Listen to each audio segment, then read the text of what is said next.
Hey, Shalom. Shalom. With the GMS New Orleans Saints here to bring you a live camp. Trying to get started. We're going to give infinite knowledge and prayers too. Yahweh Bashem, Yahweh Shai Bashem, Rekakadash.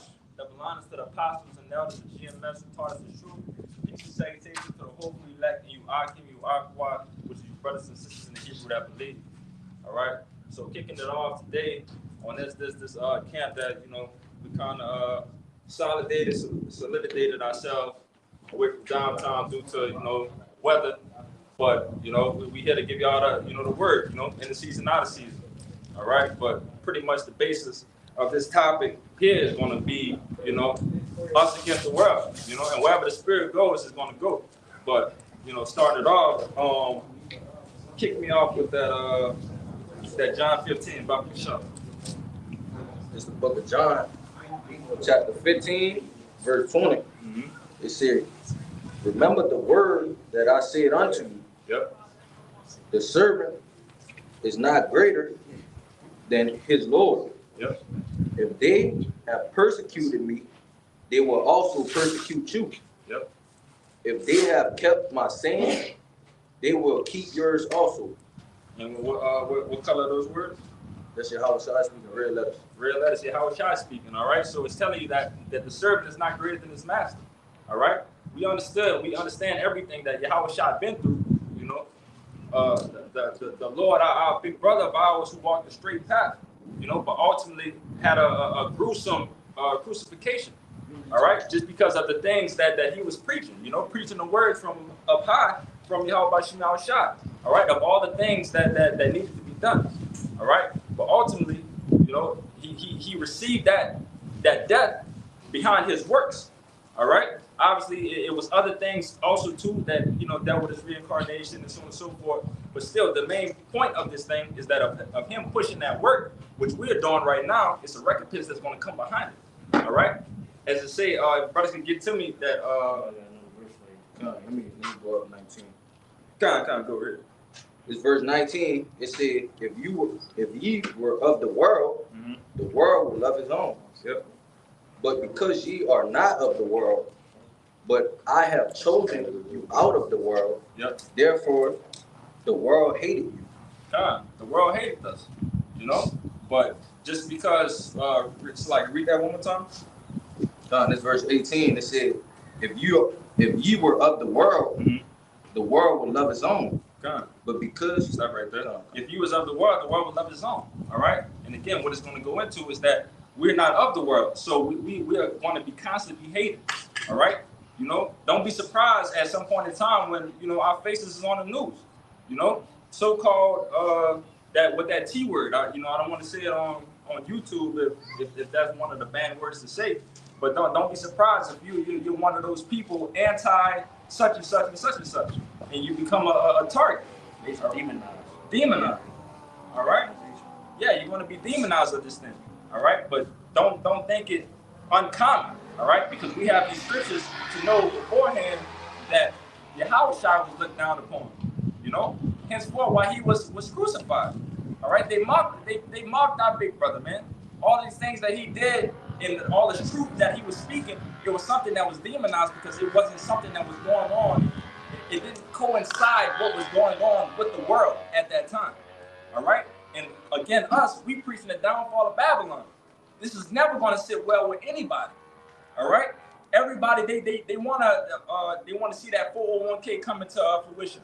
All right, they want to see that 20-year plan coming in. They want to see their grandchildren come and live. They want to see all of these things. But us, we are the complete opposite. We would be considered as the negativity of the world going on right now. All right, but we preaching all these things down, which the Lord told us to do. Because we're waiting for our kingdom. We're preaching our kingdom to come in place. But you want to say something, brother? Yeah. Ultimately, they're going to see what's wrong with the world. Yep. They're going to basically put us in the spotlight and say that we're not progressing with society because these are the kind of people that are holding us back. Yep. Because we're standing on, principles and morals that are founded by what? The scriptures, Yep. right? The righteous things, okay? Life, basically. Mm-hmm. Right? What you got? But to understand it. Again, if we're on the right side of things and we're in a society that's left, that's ultimately just going to be a constant headbutt of things. All right, but as long as we stand on business, as long as we stand on everything that Yahweh Shema Shah told us to do, we can't go wrong with this thing, man. All right, but again, we're in a society of complete left. Everything is left. Up is down, left is just a confusion. Henceforth Babylon, confusion. All right, but you got a piece up. All right, so John 7 verse 7. This is Yahweh Shah speaking in red letters. The world cannot hate you, but me to hate it, because I testify of it that the works thereof are evil. So basically, the world don't hate us because they don't know us. Right. They don't know us for the can of pain. Yep. But yeah, the days that we preach and hate Yahweh Shah, the days we preach of is of Yahweh Shah, the word. That's right. What is preaching of, man? He's talking about the evil, the wickedness, villain. And then we in society where like people hate being told something about themselves, bad about themselves. So yeah, that's what the scripture's talking about, man. Hey, the wickedness that they doing. Yeah, we're revealing that by us revealing that they hate us for it. We're in a society right now where everybody just want to hear sweet things. They want to hear that, hey man, if you go ahead and do this, you can make 6 figures. If you want to do this, you can start your business. You can start this longevity of life in this bullshit ass kingdom. All right, but we sitting here telling you that, hey, that's not the case. We telling you that, hey, this is a burning building. This thing about to fall anytime soon. All right, this thing about to fall, and then everything that you're thinking of, everything that you're praying for, of the continuation of this life is going to be over with soon. All right, and that in Abra Dazab, not even a couple years, but whenever the Lord decides to come back, that we're going to be on top of this thing, man. All right, you got it, brother. It's Isaiah chapter 5 and verse 20. It reads, "Woe unto them that call evil good and good evil, put darkness for light and light for darkness, that put bitter for sweet and sweet for bitter." You got it. Basically, just harping on the point that this brother had brought out. Right, we are completely contrary to what this world believes is good. Right. In all actuality, the only good things are the things that are coming out of the scriptures, man. Right? And they call these things bad. Okay? What do they call it? Toxic masculinity. Yeah. Okay? Things of that nature. Right? How is it toxic masculinity when I'm just, doing the things that are natural? These are natural things. Okay? But you brothers behind the camera, you know exactly what I'm talking about. Right? A man being the head of the house. Right? This shit, amongst a whole slew of things, man. But here in this society, it's called toxic masculinity. What they'll say is out of the nothing is pretty much original no more. Right. It's many things that they want that woman to be that head of the household, that strong black woman. They want this, and they want the for you to be open-minded with these rainbow people, But we stand 10 toes down with the scriptures. Everything that the scriptures is against, we are against it, and we stand on that. All right. But again, that's more making us a target in this society. All right. God, yeah, it's making us a target in this thing, man. All right. And it's at this point in time, you could say this is probably the first time in all our lives that we love to be that target. All right, we understand the scriptures telling us everything that's going to happen, of us standing in this thing. All right, and are you really with it? Are you going to stand with it to the end?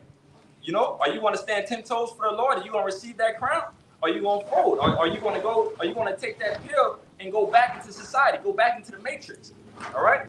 For us, we pretty much broken out this thing. All right, and I brought this out that we continue to stay out of this thing and receive our crowns that the Lord gave to us. All right? But you got a precept, brother. You got it. Because Galatians 4, verse 16. Am I therefore become your enemy because I tell you the truth? And that's a question mark. Yep. And the question is yes. Because what the truth consists of, man? Let's talk about it. The wickedness and this place going down. And people don't like hearing that. You know what I'm saying? They don't want to hear it. Like I said, tell me nice things. Tell me that I'm going to be a millionaire. Tell me that if I get this side job and I get this, everything is going to be good for me and my children and my seed. All right, but that's not the case for us. For us, we want to hear, man, let us know when we on top again. Let us know when we ruling this thing, man. Let us know when our children could finally be at peace. Let us know when we could have children and they could go ahead and go and venture off in different planets and do whatever things, and you don't have to have a care about it because you know that they're gonna be straight. All right, that they're not gonna do anything wrong. All right, this is something that we long for, man. That's why we constantly pray, Lord, how long? How much longer that we gotta deal with this? All right, I'm watching the video of the brother, the GMS Watchman, that he posted a video of they had a Taiwanese transformer that just won the woman pageant, something like that. You know, like some crazy shit like that. Like, come on, bro, it's wicked. It's wicked. And if you look at it, they didn't got so cold with this thing that she really looked like a beautiful woman, but that's a man. Like, come on, bro. But this is a society that we live in. They want us to be okay with this. All right. But we're going to continue. We're going to preach the downfall. We're going to preach the downfall, and we're going to pray constantly. All right. If brother's not doing it, that's something that you need to pray for constantly, that this thing needs to be over with. You know, we pray for the return of the Lord. We pray that it comes tomorrow. You know, obviously, it's a lot of things that needs to come in play. You know, the C-hip needs to come a little bit more harder. We know that the C-hip is here, but the C-hip needs to come a little more harder. World War III needs to come a little bit more harder. All right, we need all these things to happen. But ultimately, it's not going to be like. We're not going to be like. All right, and in this thing, you need to understand that we're not here to be like. All right, we're here to do the work of Yahweh by Shem Yahushua. And just like how we kicked it off of us carrying our cross, you know, and understanding that Yahushua went through the same thing. We walk in the same path of our big brother, you know, just to receive that glory, to become the co-heirs of the throne. You want to say something? Yeah, because like the brother read in the John 15, if the world hated me, it's going to hate you too. And Yahushua, when he was on the scene, he didn't come around to be friends with everybody, to hold hands and say, oh, we all going to come together. Yep. So we coming back in the same stead with the same message, man. We ain't come back. The prophets are not back to tell the world that we all going to come together, all right, and be friends, man. All right, the Lord don't care about friends, all right? He care about righteousness and truth, man. You see? Go ahead, bro. Do the right thing. If I could just say real quick, you know, they got the saying in the world, birds of a feather flock together. Yeah. All right? That's our flock. Yahweh Bashim Yahushua is our flock. All right? You got that? I'm about to get it. But I had it something. Come. You got it already? Come. Bring down. I got that. It's the book of Ecclesiasticus, chapter 13, verse 15. It says, every beast loveth his like, and every man loveth his neighbor. All flesh core sick according to his according to kind, and a man cleave to his like. Yep. Verse 17, it say, hey, but no, a man cleave to his like. The birds of a feather flocking together, man. Right? Like-minded men. Yeah. Scripture tell you what, all right? Two can't walk together, at least they be agreed. So they have to be in like mind. You all who you hang around. Yeah. You all who you hang around. That's right. Yeah. Verse 17, it said, what fellowship had the wolf with the lamb? Because if I could say something on that, because what? They're natural predators. You see? My fault, natural enemies. Right? In a while, you'll never see a wolf being around a lamb, or vice versa. They actually be repelling from each other, right? They wouldn't never be around each other. You see, so it's saying like that's a rhetorical question. What fellowship does the wolf have with a lamb? Because the answer is none. I was about to say because they're not in agreement. That's right. I'm trying to feed myself, and I'm trying to preserve my life. Right. It's two different plans he was on. That's right. That's it. Right. That was it. No, it said, I'm gonna read it again. It said, what fellowship had the wolf with the lamb? So the sinner with the godly. Everything that the brother's saying, man, it just doesn't go together. There's going to be a constant force. There's going to be a constant conflict of all these things that's going about. All right? These two things don't go together. All right? Again, with us, the two things of us not being together with this world. All right? Bobby Shah, what's that in The enmity I of the got world. that, brother. That's what I Oh, got. that's what you got. I Come got on, it. too. Yeah, I got come on. This, Let's get that, and then we gonna hit you. This the book of James, chapter 4, verse 4. It says, "Ye adulterers and adulteresses, know ye not that friendship of the world is enmity with the Most High? Whosoever therefore will be a friend of the world is an enemy of the Most High." Come on. Yeah, choose your side. Yeah. All right, choose your side. Who you gonna serve in that day? You know, are you gonna serve the Lord? Or you gonna serve Mammon? All right, which most of the people in this world, they serve Mammon. They trying to chase that bag. They trying to do anything to secure a better life in Babylon. You know, which again to us is complete stupidity. You know, why are you trying to secure yourself in a burning fucking building? A building that's not gonna last. That I'd rather die it falls in the next couple months, the next couple years. You know, the next seconds. You know, and everything with the the trajectory of it is a straight downfall. You know how you see the graphs and all that stuff? No, Babylon is on a straight downfall. It's not on the up and up no more. Con, I got one. You can bring it up. Romans chapter 11 and verse 7, it says, "What then?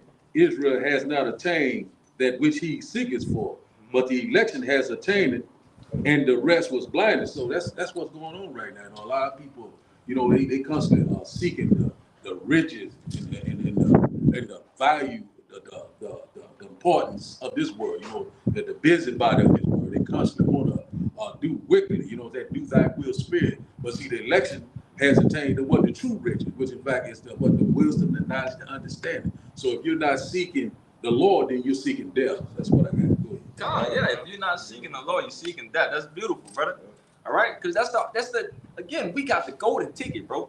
That's something that every brother and everybody behind that camera got to know, man. We got the golden ticket to this thing. All right, not too many people was giving us. You know, blessed are your ears that hear, blessed are your eyes that see, that understand that this ain't living. Marvin Gaye, play the song. This ain't living. You know what I'm saying? We know that this is just straight bullshit, and it's something. You know, even Brody was telling me something about you know, his little personal thing that he going with of more and more reasons that we need to get out of here. You know, we constantly get our pockets constantly getting hit out of this thing.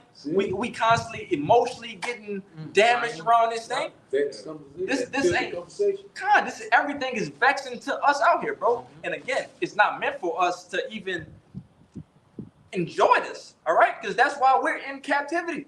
We're in captivity for a reason. But again, you could say that we got the better end of the stick because even though we're going through this captivity, we understand and know that it's something else behind it.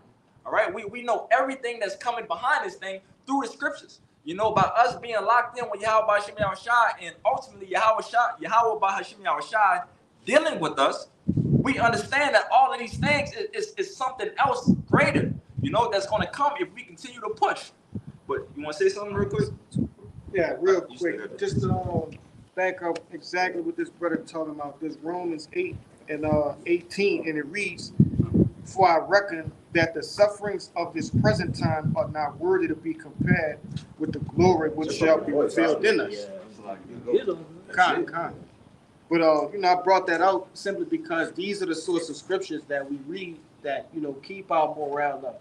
All right, these are the things that we reflect on, okay, when things are going wrong. You see, faith boosters, like the brother said, these things encourage us. Yep. We understand that this suffering is only for a short moment. Mm-hmm. It's not forever.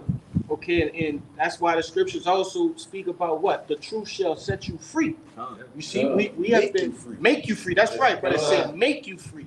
Right. You see, so, you know, this is like the brother was saying, it's a blessing to have these scriptures because the Lord has taken the blindfold off you. You see exactly what the plans of the Lord is. Okay? But I know you had a precept. Yeah, Con, I had one. Go ahead. This is Hebrews 13 and 14. It says, "For here have we no continuing city, but we seek one to come." And you were just going into, brother, you made a point about how this is just America. You know, this place is just a burning bridge. You know, there's nothing we could get out of this place. There's nothing to come from it but death. But we do seek something to come, which is salvation, attaining that glory. That's right. Yeah. And that's what making us free, man. We're free from all the stress trying to better ourselves in this society in America. And we're free from that because we know for a fact as we're reading these scriptures, it's not like, hey, no continuous city. Done. So yeah, hey, but so yeah, we're not worried about America, man. We're worried about, hey, we focus on something else, the kingdom to come. Done. You know, if I can back the brother up, obviously, you know, our mindset is set up on things upon high.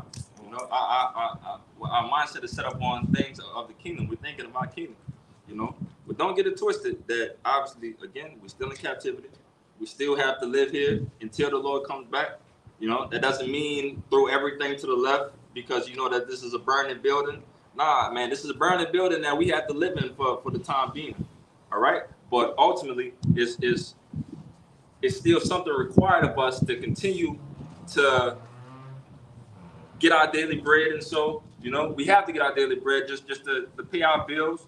You know, it's many things that comes with it. You know, but I just have to add that to what the bro said that of us keeping our things up high, we still got to deal with the things that we doing with below. We have a required reasonable service. The reasonable service, we still got to pay our taxes. We still got to pay our bills, because at that point in time, if you don't pay your phone bill, your phone gonna get cut off. You ain't gonna be able to talk to no bros. Yeah. But you want to say something? Yeah, I got one precept backing up what you're saying. That's 1 Corinthians 7, verse 31.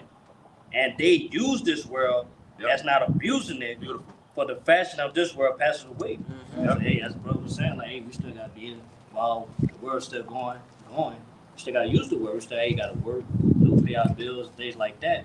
And we're not abusing it. We're not doing too much. We're not trying to be rich. We're not trying to be famous. Right. None of that shit. Because we know it's the fashion of this world passing away. Yeah. And we can see it in our very eyes, man. Yeah, we not cutting off the brotherhood for a bag. Yeah. You know what I'm saying? We know that at the end of the day, it's us against the world, which I said at the beginning. Anyway.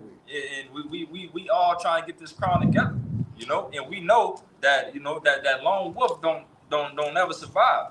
All right, we know that pack stay together, that pack stay strong. That pack has different abilities and different things that's going attributes. Everybody bring everything, and brother could get that in the Corinthians, the function of the body. I believe that's 12, 1 Corinthians 12. I was gonna get in That's what it is. 1 Corinthians 12. That is alone. Oh yeah, you get that too. Yeah. Ecclesiastes, Yeah, Ecclesiastes. Come on. Yeah, you can get it while brother getting that. Yeah, it's just because like the brother said, we have to get our daily bread, right? But ultimately, the daily bread is just sufficient for you, right? For to make it outside of, to get to the church. You see, it's not to thrive him. But this Matthew chapter 6 and verse 25, and it reads, "Therefore I say unto you, take no thought for your life, what ye shall eat, what ye shall drink, nor yet for your body, what ye shall put on. Is not the life more than meat, and the body than raiment? Behold, the fowls of the air, for they sow not, neither do they reap, nor gather into barns, yet your heavenly Father feedeth them. Are ye not much better than they?" So we doing the works that the Lord commanded us to do, right? And that's why brothers have to also consider, hey, watch how that work demon get you. Trying to overwork. The scriptures tell you, are you not better than the birds? And the Lord is feeding the birds. You see, you're a prophet, man. You don't think He's gonna take care of His men?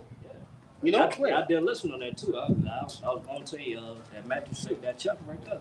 And I was basically saying like the birds, they fly around all day looking for food. You know what I'm saying? But in the day, until somebody they drop the leftover food they eat on the ground, and the birds eat, man. They just fly around all day, just waiting, but yeah, they get fed.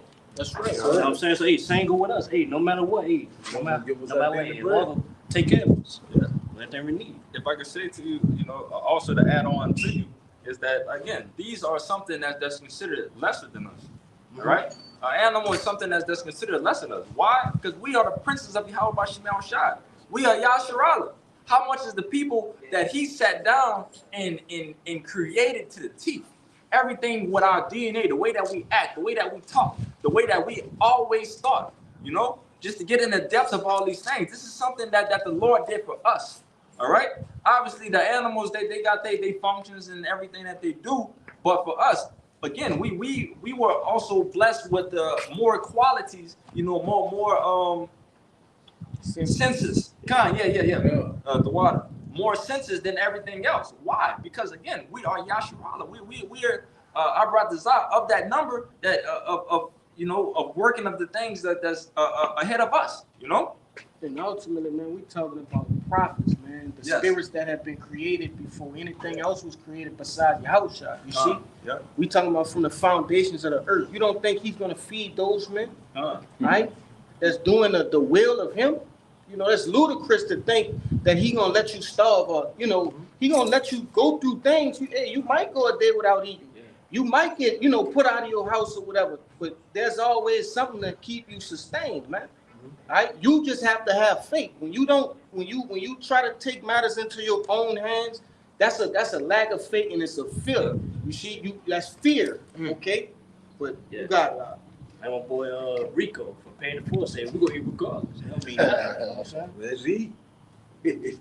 I got, but if I can say real quick, mentioning about the birds, the anatomy of a bird, most birds that's not predatorial, the Lord actually have the worms come up out the ground specifically so the birds can eat, you know, so they can have food for the course of the day. And like he was saying, we're much better than those birds. We're Yasharala. We're greater than the principles of the power. I was actually holding a precept that go into also them seeds too that fall from the tree. Beloved. There's all sorts of ways. You see, it's the same here. Right. This is Job 5:17. It says, "Behold, happy is the man whom God correcteth. Therefore despise not the chastising of the Almighty. For he maketh sore and bindeth up. He wounded, and his hands make whole. He shall deliver thee in 6 troubles. Yeah, in 7 there shall no evil touch thee. In famine he shall redeem thee from death, and in war from the power of the sword." So in all actuality, man, we don't have nothing to worry about. Right. You know what I'm saying? We're doing the work, we're doing the will of Yahweh Shema Shai. You know what I'm saying? Making our bodies a living sacrifice. You know, and in turn, the Lord's going to fight on our behalf. Yeah. Basically, that backs up Isaiah 65, man. Yeah. Say that, hey, my servant shall eat. You know what I'm saying, that day. So we ain't got to worry about evil. Get it, I evil times get it. And ultimately, when it says 7, right, that's going into that complete destruction. Right, going into what? The ICBM nuclear missiles, man. Right, so the Lord going to defend us if we are that hopeful elect. You see, no matter what. So how much more times it's not even, you know, treacherous right now. You see? Yeah, we still treading water right now. Yeah, man. You know, everything's still smooth. We still got a smooth current going on right now. You know, but Bobby Shot, I got that scripture real quick. But not get that, then you get you, and then it's the scripture that back up what he was just saying. Yeah. Go ahead. That's Isaiah 65, verse 13. Therefore, thus saith the Lord power, behold, my servant shall eat, but ye shall be hungry. Behold, my servant shall drink, but ye shall be thirsty. Behold, my servant shall rejoice, but ye shall be ashamed. Yeah, just based on that point, yeah. Like even in the time of famine, we ain't got to worry about that. We gonna eat. You know what I'm saying? We up the elect, man. No, so we ain't got to worry about nothing. Come on, get that St. John for me, Bobby Show. This is the book of John, chapter 10, verse 28. And, well, you want me to start at 27? What? My sheep here, my voice. Yeah, you can start right there. This is the book of John, chapter 10, verse 27. Red letter Yahweh Shai. My sheep hear my voice, and I know them, and they follow me. Verse 28, and I give unto them eternal life, and they shall never perish, neither shall any man pluck them out of my hand. God. You can't, if it's of the will of Yahweh Shema Shai, you cannot be plucked out of the Lord's hands, man. All right? You know, what it tells you, if I'm not mistaken, is that Isaiah, Jeremiah, in the womb, before I formed thee in the womb, I knew thee. But ultimately, again, the Lord said all these things before time. All right, we're just in a point right now where everything is being played out. All right, and a lot of people don't understand that. But again, what it said in that St. John is that you can't be plucked out of the Lord's hand. You know, if the Lord had that protection hedge around you and He set that from the beginning for you, it can't be changed. All right, we talking about the Most High in His Son. All right. If this is the will of Yahweh Shema Shai, that will be done. All right? But, you say you got something? It kind of, who's at the back of that burn? I got what you quoted. Jeremiah. It was Jeremiah 1:4, and it reads, "Then the word of the Lord came unto me, saying, Before I formed thee in the belly, I knew thee. And before thou camest forth out of the womb, I sanctified thee. Yep. And I ordained thee a prophet unto the nations." God ordained you to be a prophet of the nations. All right, the prophet of the 12 tribes, and also letting them heathen know their destruction that's going to come. All right, that is something that the Lord blessed us with. The Lord blessed us with that this beautiful job, man. This beautiful position that we're in right now. All right, which is something that we can never take for granted, bro. Because we got to understand, and I hope everybody do understand, is that again, everybody don't have this. All right, that's why it tells you that 1/3 of our people are going to get this understanding. All right, 2/3 are going to go. Let's get that in the Zechariah. 2/3 of our people, they're just not going to get this. This is going to be something that they're just not going to get. All right, but for us to be in this thing and pushing and still pushing, at the end time that we know that we know that we're doing something right. All right, we're doing something right, and we ultimately know that the Lord again has that hedge around us, and he's we got a whole heavens of us, Salaki, heavens vouching for us, Host of heaven. Vouching for us and praying for us to continue and to keep on pushing. All right. The Zechariah, it's pretty good. Who's got that? I'm now already. Bring it up. This is Zechariah 13:8. It says, "And it shall come to pass that in all the land, saith the Lord Yahweh, 2 parts therein shall be cut off and die, Yep. but the third shall be left therein." That 1/3 should be left therein. All right. So again, we know that 2/3 of our people, that's just something that they're not going to get. All right. So if we know that we in a race, as Paul say in the book of Corinthians, why do you want to get out of this race? You got to understand that we have something that we're about to receive, an everlasting crown, everlasting peace. I was about to say, you don't enter a competition to give up, bro. To give up, God. You're in a competition to win. To win. Yes, brother. Beautiful point. We try to win this thing. We try to win big. And the Lord gave us the opportunity to win the biggest achievement that we've ever had in our, placed in front of us, But you want to preach up? 2 Ezra chapter 9 and verse 21 said, "And I saw and spared it greatly, and I have kept me a great of the cluster and a plant of a great people." That's talking about the elect, the 1/3. But the Lord is getting ready to return and come back for the one that holds the testimony, the one that's constantly saying, "Lord to Lord," enduring to the end, keeping our side. Also, said we asking Lord how long. Verse 22 said, "Let the multitude perish then, which was born in vain, and let my grape be kept, and my plant with great labor have I made it perfect." So know that the 2/3 they're gonna be totally destroyed. The Lord is only coming back for the house of David, that royal house. The Israel of the Most High. So we're very close to that time. The Lord is getting ready to do a mighty work. Yeah. Got a precept to back up what that brother brought out. This is the book of Wisdom of Solomon, chapter 5 and verse 13, and it reads, "Even so we, in like manner, as soon as we were born, began to draw to our end, and had no sign of virtue to show, but we were consumed in our own wickedness." And that's like the mind of a 2/3, man. You see? So just like the brother brought out, the 2/3 were what? Born in vain. All right, as soon as they were born, they were already being drawn to the end. All right, from the womb. All right, they were gonna perish, man, because they were consumed in wickedness. You got just like you read in that Jeremiah though. Yep. "Before I knew thee, I formed thee to be a prophet." The same way that the Lord formed, Adonai Ratazah, we are that righteous number. All right, the same way that He formed us to ordain us to come out here and teach. All right, week in, week out, and anointing us with the Rakak Wadash. Hey man, He ordained 2/3 to just be born for nothing, to just be born to be a sacrifice here in America, man. You see? Go ahead, if I separate something from another, Right, and this is the good. By default, this is the bad. You see, there's no other way, around it. There's no gray areas with the Lord. Yes. You see, so these have been sanctified and justified, and these have been damned and prepared for destruction, man. Yeah. Easily.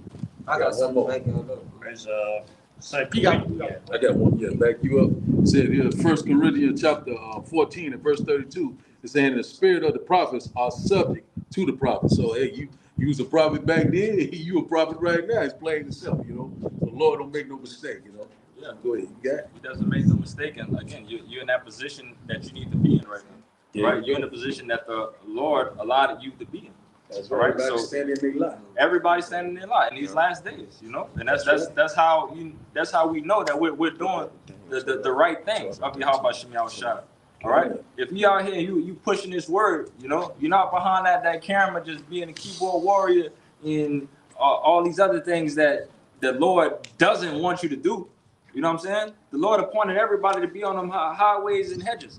Pushing His word, bring everybody to the marriage. That's your duty. That's your duty. But just to have that understanding and have that urgency to be out here to put that work in, man, consider yourself blessed. All right? Because if we was downtown around them niggas, if we was downtown around them niggas, we'll see just that congregation of the dead that the Lord speaks of. Them zombies walking around. We in New Orleans, Louisiana, man. You go down that Canal Street, it's straight zombies in every which way.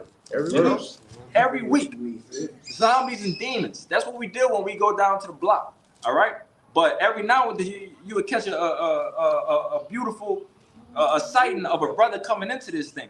All right, somebody that was walking with the dead, even though we was all walking with the dead before. But we didn't watch many men that was walking with the dead that came up and heard the word and got caught. And like the brother brought out, my sheep, my sheep hear my voice. they hear my voice. Yeah, the sheep hear my sheep hear my voice. So no matter what it is, no matter what's going on, when you hear this word, it's gonna be that switch. It's gonna click into you of like, damn, man, something going on with this. I really believe this for some reason. This has been something that's been straight contrary of everything that I've done in my life, but for some reason, this is making a lot of sense. Resonate with your spirit. It resonates, Brother, because that kind of thing we always talk about. We remembering ourselves because we once knew this. So when we hear certain things, it flip a switch in our mind.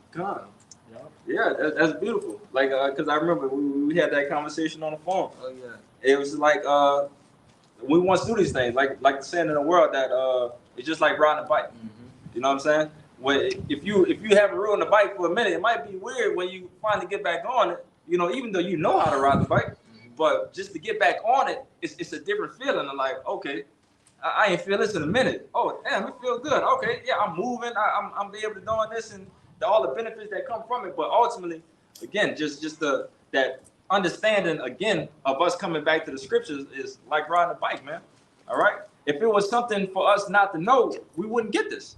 All right. But for us to be open to hearing more and more and more, and the willingness to learn of all these things, it's just definitely a sign of our brother Zah, that we continue in this thing, that we are those people that were supposed to come back and receive this wisdom, knowledge, and understanding.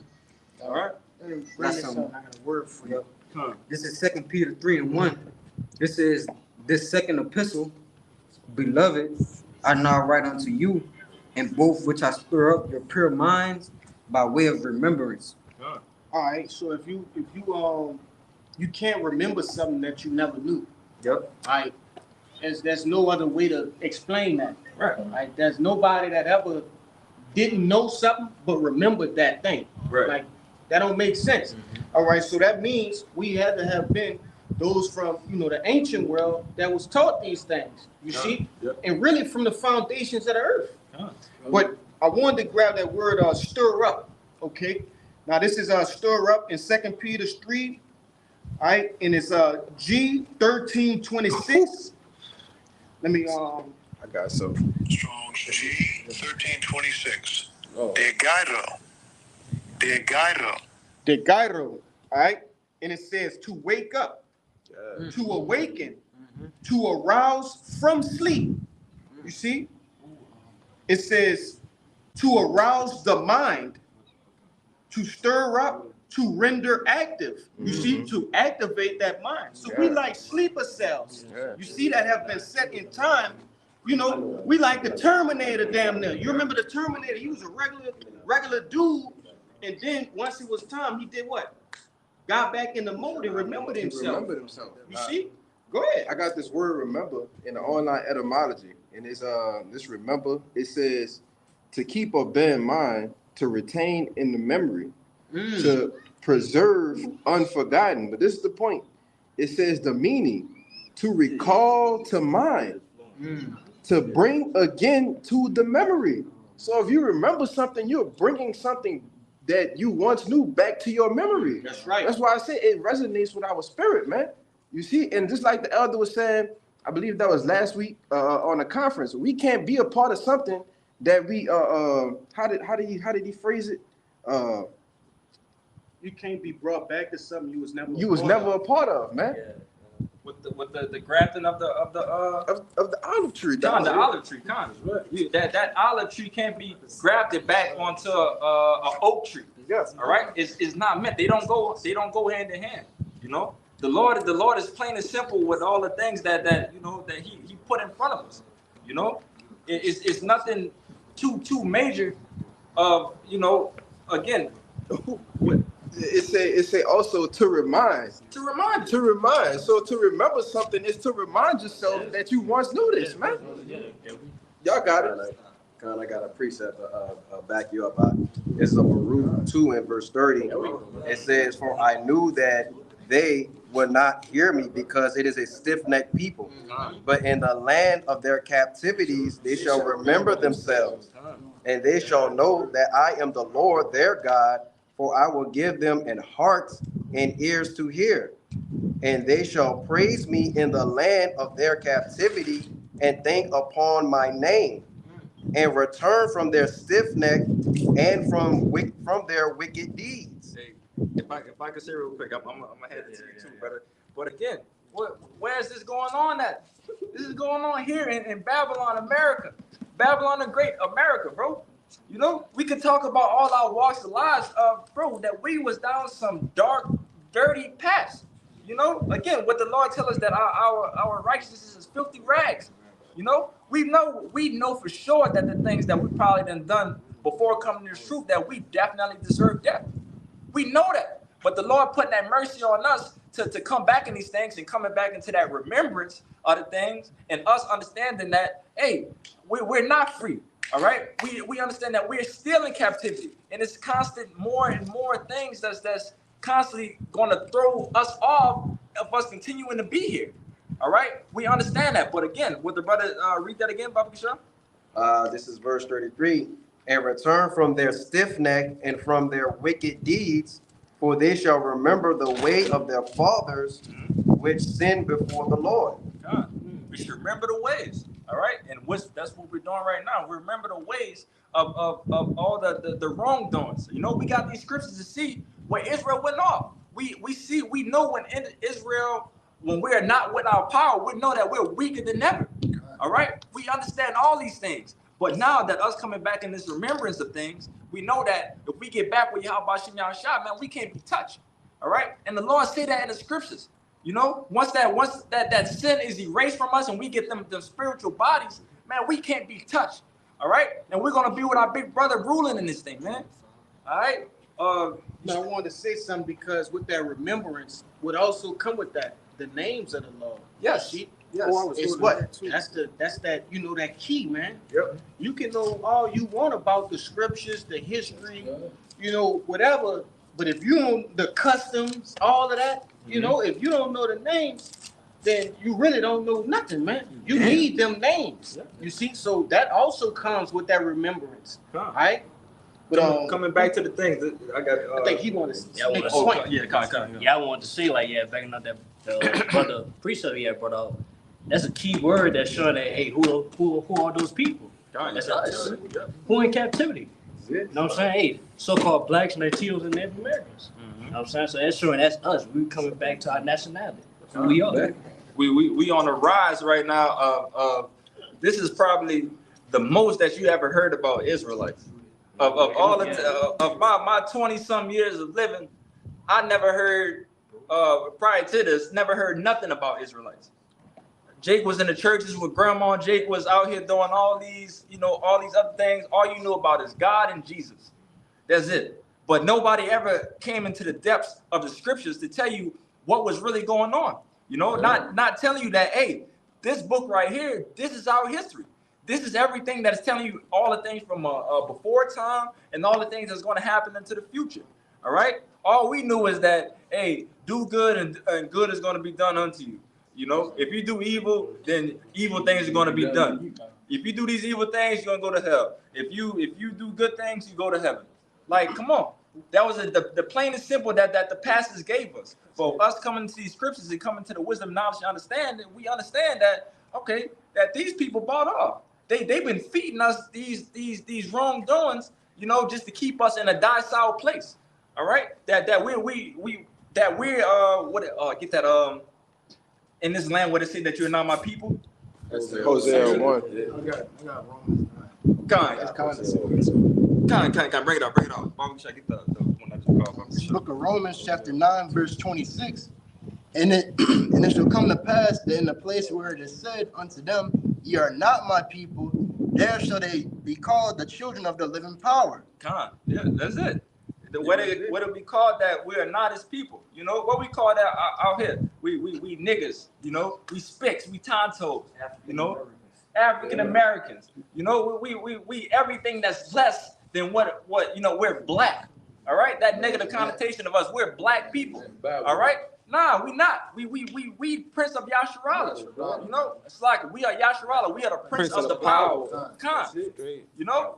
God, this is what we are. But again, here in this land, we were sent here on a slave ship, as it says in Deuteronomy.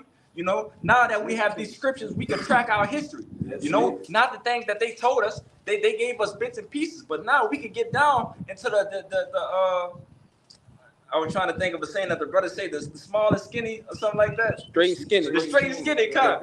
We get into the straight and skinny of things right now. We understand that, all right, at once upon a time, we was on top. After that, we went off, so we went down. It was constant conflict, but now the Lord has ordained his people to come back, and now we're back on the rise to the top after we get out of this captivity, obviously, but it's just we got that full understanding of everything that's going on now, man. And it makes sense. It makes sense. We was lost. We was lost in the sauce, as brothers would say, man. We was lost in the sauce. We didn't understand. The dry bones, come, beautiful, brother. We didn't understand nothing that was going on. We were just rolling with the punches, as they say. It was something that we, for some reason, I can't make it. For some reason, I can't escape trouble. I can't escape trauma. I can't escape this. Why? And for the longest that we just never understood this thing. But hey, fuck it. I gotta get this money. I gotta do this. I gotta get it by any means. But us knowing now that there's a way out. There's a way out. And Yahweh Shem Yahushua is the answer. And who is he for? He is for you so-called Negroes, Latinos, and Native Americans. That's our power. That's our cheat code to get out of this thing, man. All right? Get the, Baba Shah. This is the book of Malachi, chapter 3, verse 16. It said, then they that fear the Lord spake often one to another, and the Lord hearkened and heard it. And a book of remembrance was written before him for them that feared the Lord and that thought upon his name. What it said? Them that don't care about the Lord? Them that fear the Lord and thought upon his name. And how do you fear the Lord? You fear the Lord by following his law, statutes, and commandments. All right? So by you following the law, statutes, and commandments, that's showing that fear. That's showing that urgency.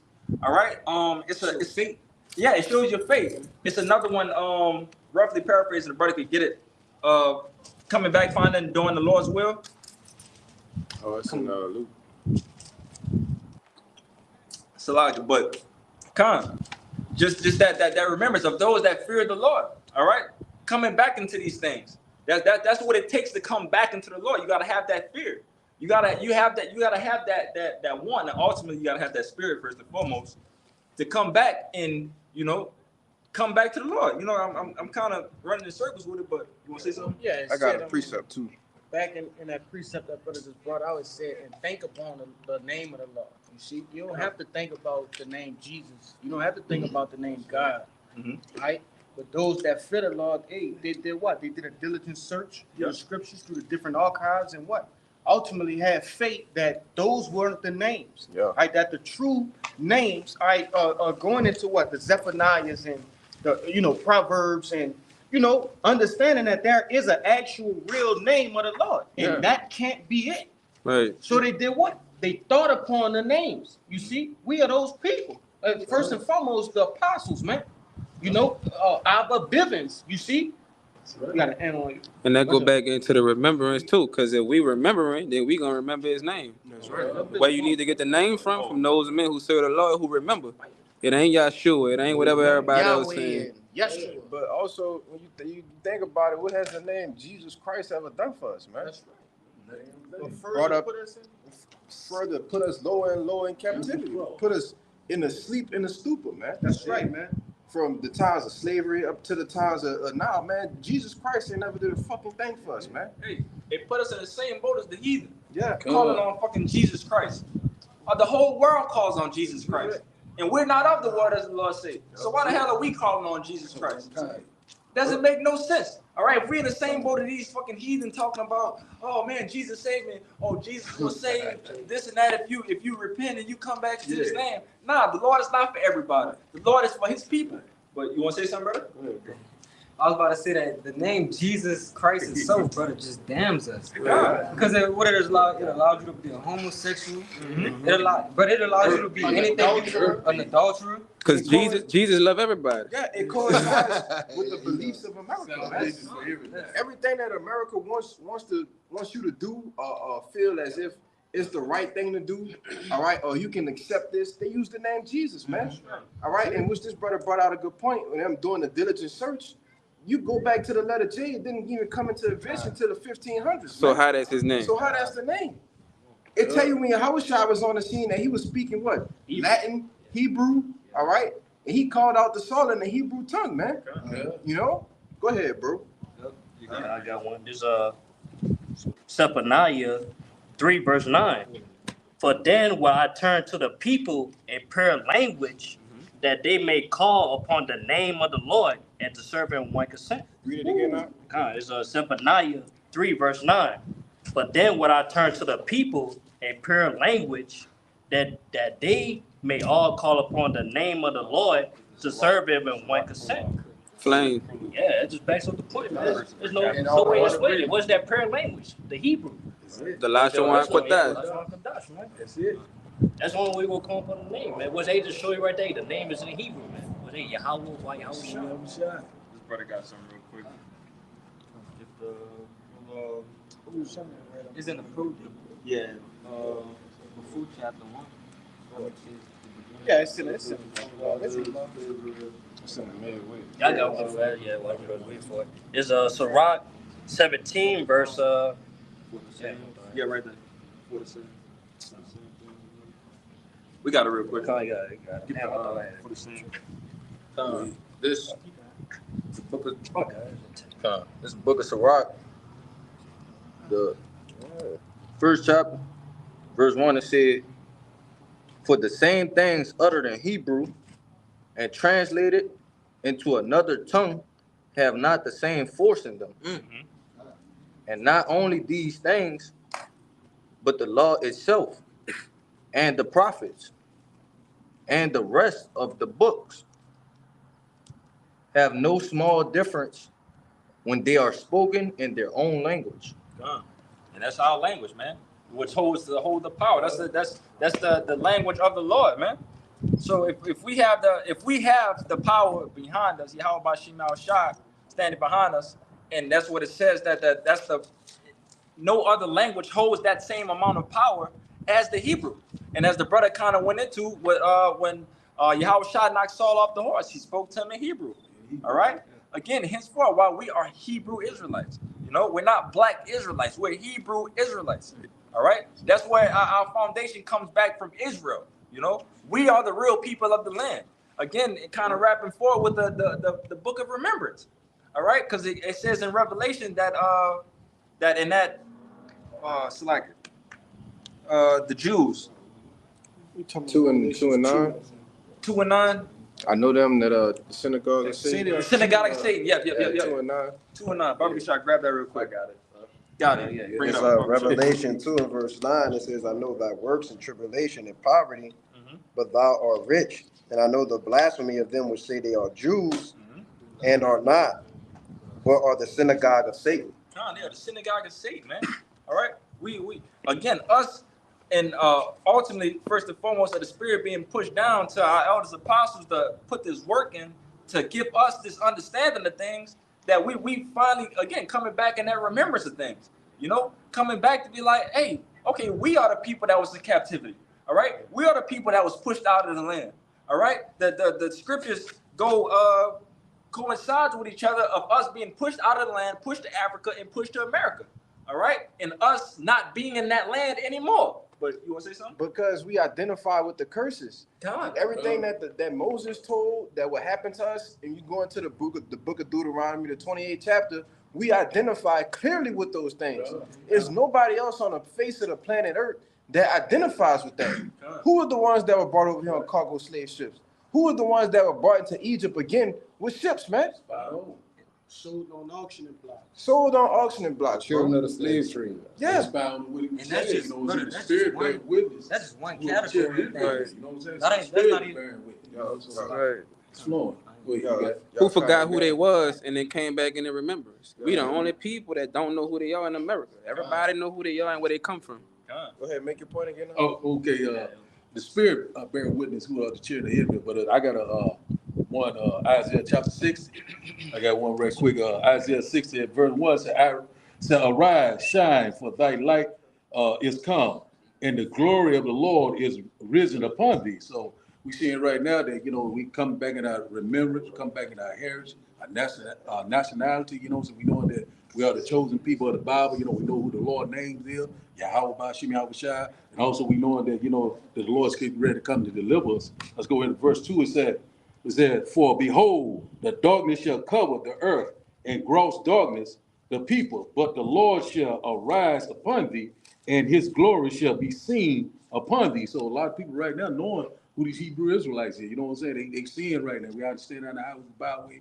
We constantly making ourselves a living sacrifice. You got something? Yeah, I was just gonna add to your point, because like the elder always said, back in the times when they were coming in, when the apostles was coming in, it was getting fights every weekend, because people didn't know who they were. They didn't have any reputation. But see, now it's like people get off when we downtown, people get off the trolley, they say, oh, y'all the Israelites, huh? Y'all the Israelites. You see, but that's that, like you brought out, brother, that's the light is being shined on us. Our glory is coming, man. What that Edomite said about 2-3 weeks ago, he said, oh, they got some of them in California. In California. Yeah. Some of them. Some of them, yeah. Yeah, so like that verse said, man, everybody know who the prophets are, man. Okay, even average people, and they may say the wrong names, but they understand that there is a true heavenly power, and the one that they ignorantly call Jesus Christ is not that person that you see, you feel me, on plaques and walls and things. That's like that. Flaming fact, But you got it, bro. Good. I got something for you if nobody don't have one. I had some. Just go ahead, yeah. Y'all start with that. So he just hit first. You go. Okay. But this is landing back on what you was talking about earlier about the Israelites being uprooted out their land, and the reason why is because we committed a lot of sin back then or whatnot. This is Deuteronomy 29 and verse 27. It says, and the anger of the Lord was kindled against this land to bring upon it all the curses that are written in this book. And the Lord rooted them out of their land in anger and in wrath and in great indignation, and cast them into another land as it is this day. So that's what you see. We went off, we committed sin, and that led to us being over here in America, putting us on cargo slave ships and all the rest of that kind of stuff, from the transgressions of Adam, like, again, it's been a complete just downfall, a down decline, a down spiral of everything. Jay continued to do worse and worse and worse and worse. And that's why we're now here in Babylon the Great, where everything is the worst that has ever been. All right? So what needs to come behind that? If we're in the times of the worst that's ever been, we need the worst things to ever come to happen. Jacob's trouble. All right? That's the only way to recompense this kingdom, this queendom, you know, that we live in right now. It needs to be recompensed with fire and brimstone. The nuclear ICBM missiles that's bound to come to this thing, man. You want to say something? Yeah, I was about to say, like what you said, if you have a very potent, strong stain, you're gonna need the strongest solution to clean it up. That's the best cleaning agent. That's Fire. Burn it up. Fire kills leprosy. Yes, brother. Burn it up. And another point of what he just said, that was another clue to who his people was. Yep. We checked that box too. God, we check that box, man, because we are the people that piss the Lord off, man. All right, and it's constantly, we can see that on the streets. You know, us being down here in the city in the waters, bro, we constantly see that yeah, you definitely pissed the Lord off. We know that you done did some fucked up shit. You pissing me off. I know you pissed the Lord off. All right, we got so many cluckheads, you know, crackheads and so on and so forth out here. You know, too many niggas that's just bucking up, you know, stiff-necked people, you know, that's just continue following the ways of what they was doing in their past lives. Again, and our brothers out, we're about that number that we're doing the things that, you know, that we was born to do, that we've been doing throughout our past lives. And we're not of that again, that congregation of the dead. All right? If I could say this, man, you know the Lord a bad boy when, man, everything is out of control. This world is out of control, but the Lord is the one that's in control, right? He has made us go off from, as a people, from Adam all the way to now, but he's still in control. Not one bit is going outside of his control or his power. We're dealing with a power like no other, you see? And that should strike fear into you brothers' hearts, man. Man, the Lord will jack you up, man. You see? You know, and that's just a little something that Jay should just think on, man, because that's not the God that, you know, the Christians you know, the Baptists believe in. No, we're talking about the actual God of the living, the God of the Bible. See, that's what it's ultimately going to take for Jake, all right, and even these other heathen nations to know who the supreme power on a planet Earth in the whole universe is, man. It's going to take judgment, all right. It's going to take mass deaths, all right, famine, bloodshed. This is what it's going to take for them to get to know who Yahweh is, man. All right, and especially when Yahushua cracked the clouds. You see, this is what it's going to take, all right? Because they're not going, brother, we could preach week in, week out for the next 30 years. No, action is going to be required in the end, man. It's time for the Lord to work, you see? And this is the times that we're coming into. You got it. Yeah, the Lord is him. Yeah, it's him. Demon time. Jake always talk about I'm on demon time. Well, you about to see the real demon time, man. You about to see Al-Shaja, man. You know, demon like power. Terrible demon like power. It's funny because, you know, the prophets, we're not causing uproars, ruckus. Nope. And you got to watch a man that's telling you what he gonna do you, and he not acting out. The Lord is literally using his men and saying, I'm gonna do this to you. You gotta watch that man. Because he about business, you see? So that, hey, the Lord not coming back to fool around, man. What they say in the world, the quiet before the storm. Yeah, that's right. Yeah, watch for the quiet one. That's right, man. Calm before the storm. Yeah, you know? calm before the storm. Jake remember for some reason, Jake remember that day before Katrina. Fact. Jake remember that. You probably don't remember the things that happened in Katrina that day, but you remember the day before, and it just seemed like everything was peaceful. Everything was calm. It seemed like another beautiful day just to step outside and go play. Everybody playing on a block. You know, that was a good time. But then that next day, when they told you that storm was gonna come, it came and wreaked straight havoc. All right, and left nothing unturned, man. You know, fucked up a lot of things. But come on, how much more of our Lord, man?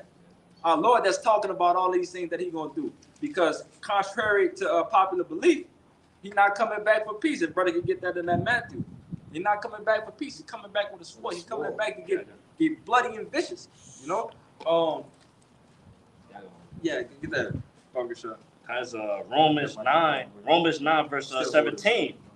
For the scriptures say unto Pharaoh, even for this same purpose have I raised thee up, that I might show my power in thee, and that my name might be declared throughout all the earth. Right. Yeah, basically, the Lord, just like Pharaoh at that time, he built that pride against him. Well, he wanted to let Israel go in the time of Moses. He hardened his heart. He hardened his heart. Hey, how you show for his name? He brought the plagues. Right. You know what I'm saying? In Egypt. All So same for thing his he's glory. gonna have in America. He saw he to build that pride.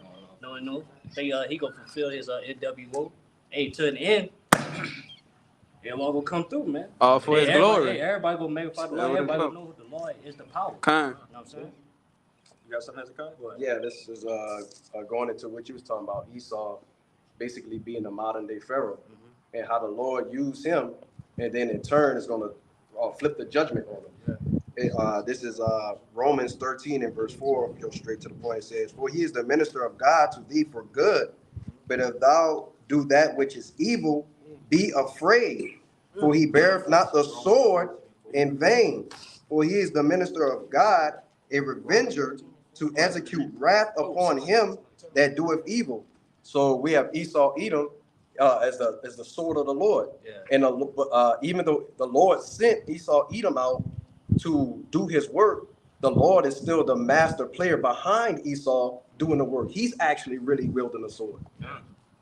Yeah, the Lord said he gonna use them to be a whipping stick for Israel. You know what I'm saying? Basis of men. Yeah.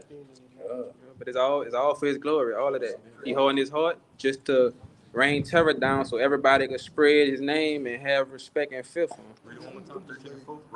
Romans. This is Romans 13 and verse 4. It says, "For he is the minister of God to thee for good. But if thou do that which is evil, be afraid." Start right there. Be afraid. For if you do what is evil, be afraid. You know, understand that you put a target over your head. All right. The Lord is 100% behind, again, his people that's trying to do his will, that's trying to do the goodness, that's trying to show him his love. You know, that's the people that he's going to protect in that day. You know, that's the people that he's going to put that tawah, that mark of exemption on their head. You know, the people that's out here trying to do good. All right. Not the person that's out here just trying to feed the homeless, donation here, donation to all these Edomite, you know, giving money to Africa, to them fucking babies and stuff. You know, none of that stuff matter at the end of the day, man. All right. We know that we know in the book of Ecclesiastes to tell you that the whole duty of man is to fear the Lord and keep the commandments. All right. So that's the people that's trying to do good out this thing. All right. But if you're doing anything contrary of this thing, consider yourself marked. Again, it says, "But if thou do that which is evil," you can keep reading. It says, "But if thou do that which is evil, be afraid, for he beareth not the sword in vain. For he is the minister of God, a revenger to execute wrath upon him that doeth evil." Come on, that recompense gonna get dropped on your head, man. All right, this is what the Lord is coming back to do. He's coming back to recompense you of everything that you've been doing. All right, so if you was found not being faithful, you know, of Yahweh Shem Yahushua, you know, because this is considered us getting back in being with the marriage of Yahweh Shem Yahushua. All right, us coming back to that marriage. So if you have been found getting nitty gritty in that bachelor party, you know what I'm saying, you've been going off, we know that the Lord gonna come back and gonna sleep. And ultimately, what that's going into is Esau being a that whipping sword, stick. yeah. That's what that's going into, you know, because that's why Yahweh Shah said, "What render unto Caesar what is Caesar." You see, because Esau is the power in this world right now. Right? It's not time. Go ahead. I just wanted to make that point, brother. You know, back in that Romans 13 and 4. All right, that's going into Esau being a whooping stick. Right? You know, that sword of the Lord. It's Sirach 9 verse 13. "Keep thee far from the man that had power to kill. That's right. So shalt thou not doubt the fear of death, and if thou come unto him, make no fault, lest he take away thy life presently, Remember that thou goest in the midst of snare, and thou walkest upon the battlements of the city. As the scripture say, he say, keep thy far man for who have power to kill. Right. You know what I'm saying? That's why the scripture say, agree with thy adversary. Yeah. Man. You know what I'm saying? Do what you're supposed to do. Because Esau, he eager to kill Jake, man. Right. Eagerly. You know what I'm saying? He find any excuse, man. Small or great. So that's why, hey, we got to move as wise, man. We use wisdom. Back Just like with Esau, man. Okay, back at what the brother was saying, Proverbs 16 and 4, it says, the Lord has made all things for himself, yea, even the wicked for the day of evil. So, you know, hey, that's plain and simple right there. So he got a purpose, you know, to do the Lord's will, you know, from the left-hand side. You know, so once he used that sword, the Lord, you know, said, hey, you know, he's a wrath fitted for destruction. We go to what, Romans chapter 9. So we already know that this got to happen. The evil is sown. But you know what I'm saying? All right, just to put it, you know, in a understanding for those that might not be understanding, if this is supposed to be our captivity, all right, this is supposed to be our prison, would there not be a warden over the prison? What you think Somebody you in just charge.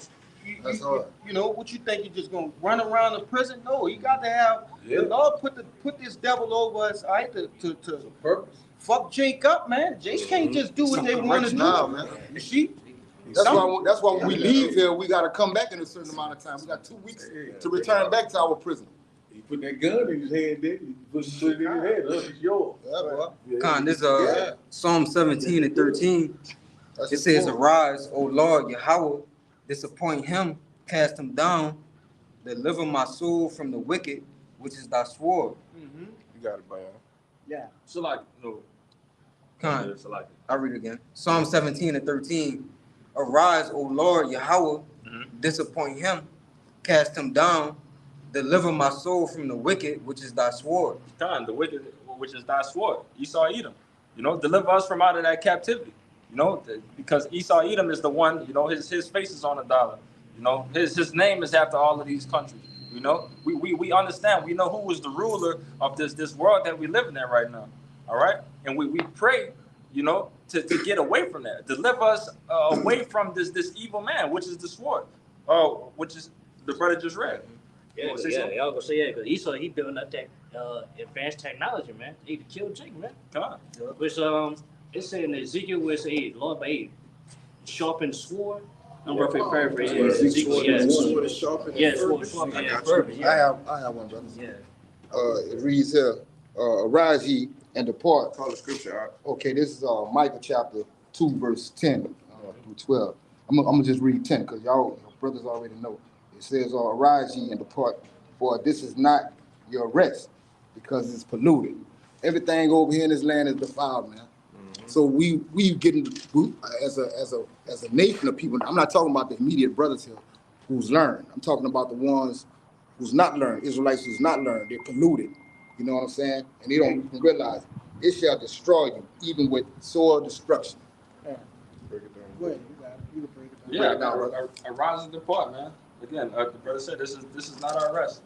You know, it's nothing out here that is beneficial in any way, you know, unless it's being with the brotherhood and doing the will of Yahweh Shem Shai. That's the only thing that's kind of not kind, is definitely working to your salvation of receiving your crown and getting out of this thing. All right, but this is not our rest.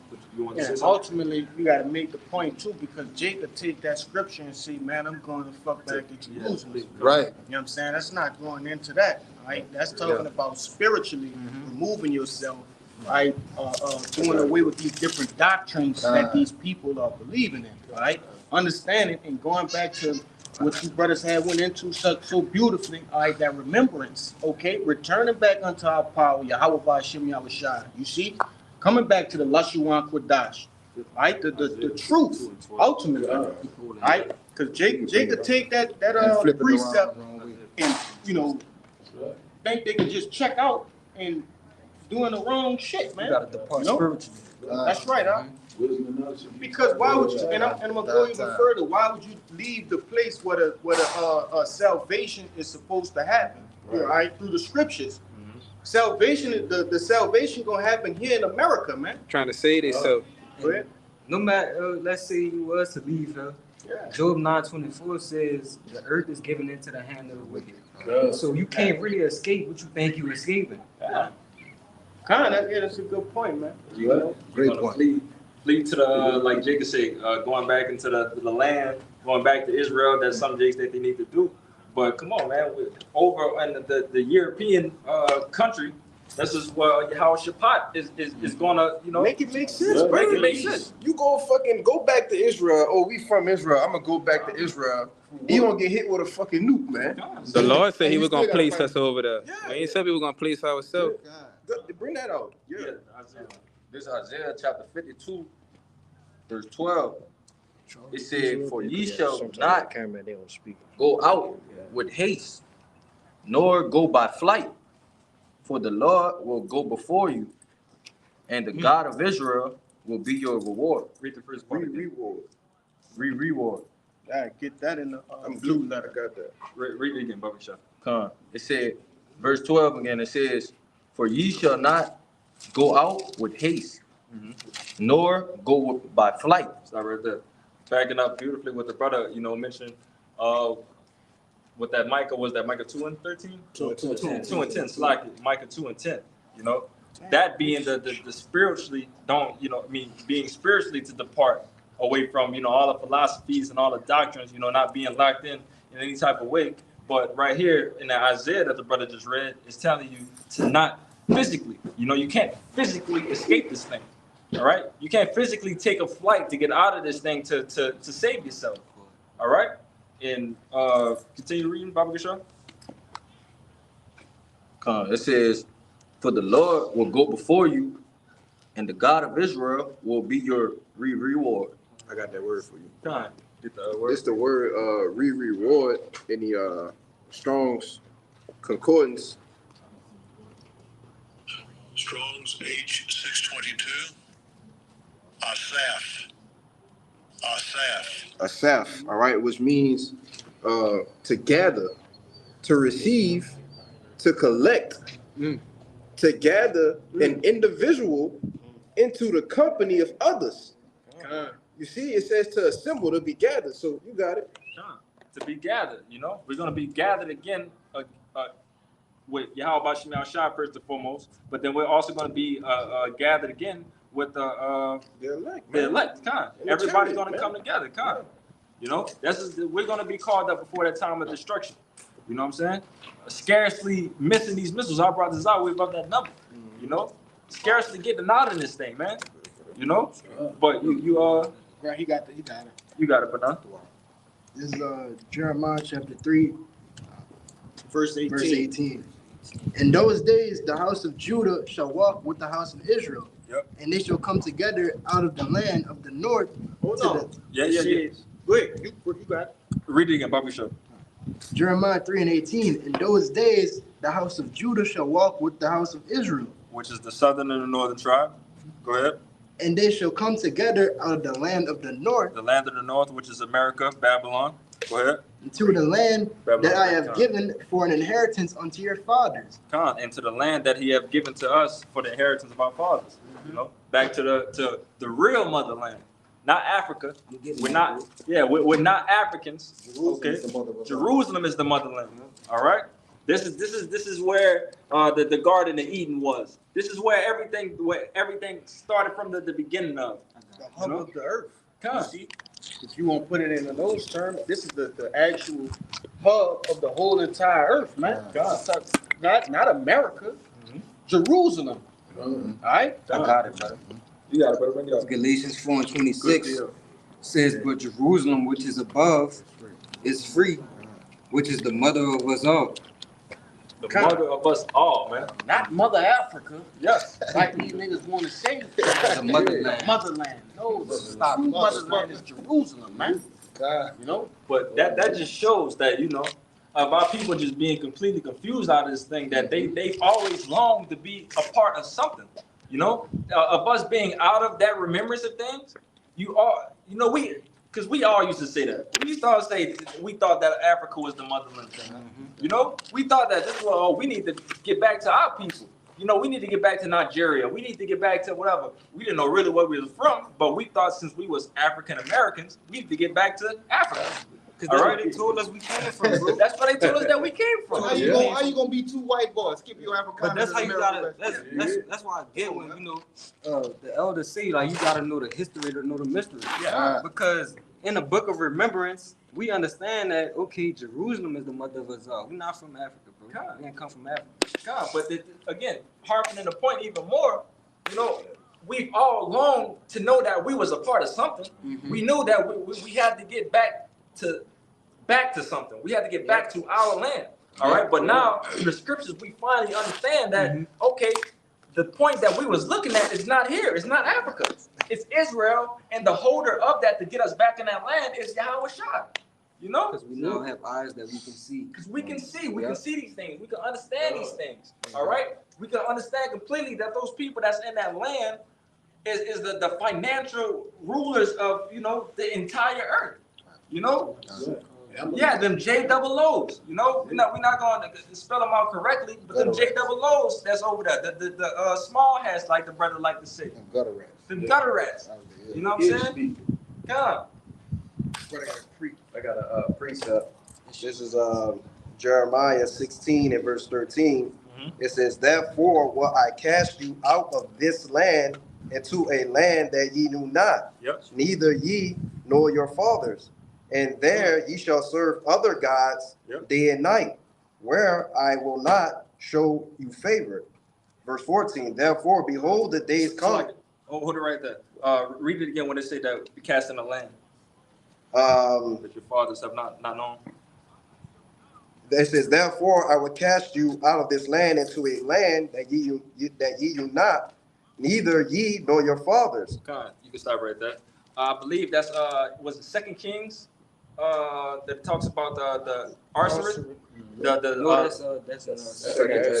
Esdras. Oh, it's like it's Second Esdras, but That's the account in that count in 2 Kings when they moved. You know, they showed you the direction of everything, how the northern tribe got to Arsareth, which is the land never dwelt before, which is America. All right, but again, another land, kind of. But we was never. This is something that was completely unfamiliar for us, man. All right, through our entire captivity, we was on that eastern part of the world. We wasn't on here to the western world. This was a land that was just purely just riches, you know. Which again, that that Edom came across this thing and stole, you know, steal, kill. What it says in Matthew, the thief comes to steal, kill, and destroy. You know. Yes, it was going to mention the land of the north in verse 14. It says, therefore, behold, the days come, saith the Lord, that it shall be no more said, the Lord liveth, that brought up the children of Israel out of the land of Egypt. Yep. If I can say right there, that's not going to be spoken upon anymore. All right. Obviously, we're going to have that in our history docs. We're going to know these things. But it's going to be the Passover. Yeah, the new Passover. It's going to be the new Passover. This is going to be the new shebang. The greatest deliverance ever. The greatest deliverance ever. So the biggest underdog story that ever happened. Yep. All right. We know about how Moses got us out of Egypt. You know, we understand that. But this right here, this is going to be the biggest story ever. You know. But continue, It says, but the Lord liveth, that brought up the children of Israel from the land of the north and from all the other lands whither he had driven them. And I will bring them again into their land that I gave unto their fathers.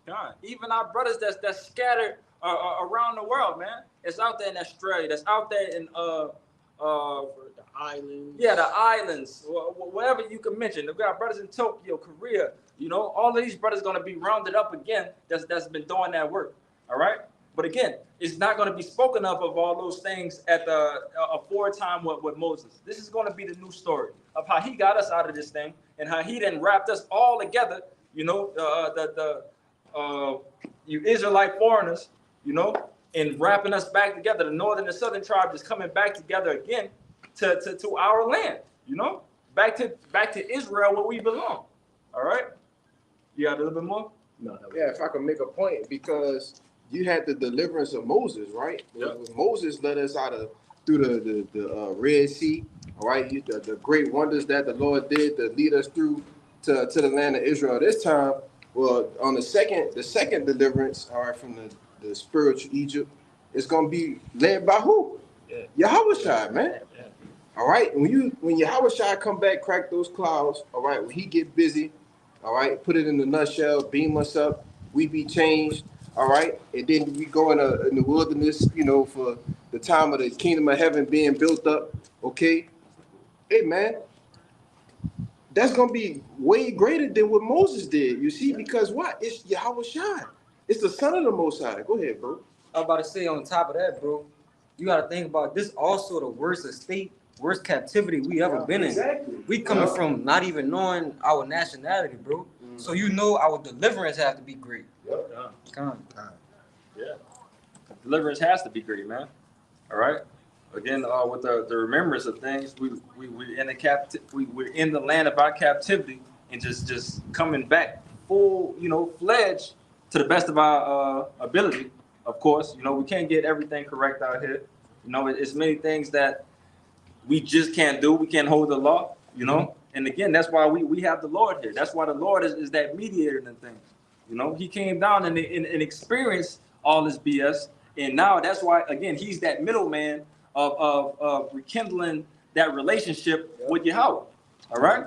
But again, you had something you want to? Yeah, I did. You want to bring something else out? No, bring it up. I thought you want to say something. No. This the book of Baruch, chapter 4, and verse 23, and it reads, "For I sent you out with mourning and weeping, but Yahweh will give you to me again with joy and gladness forever.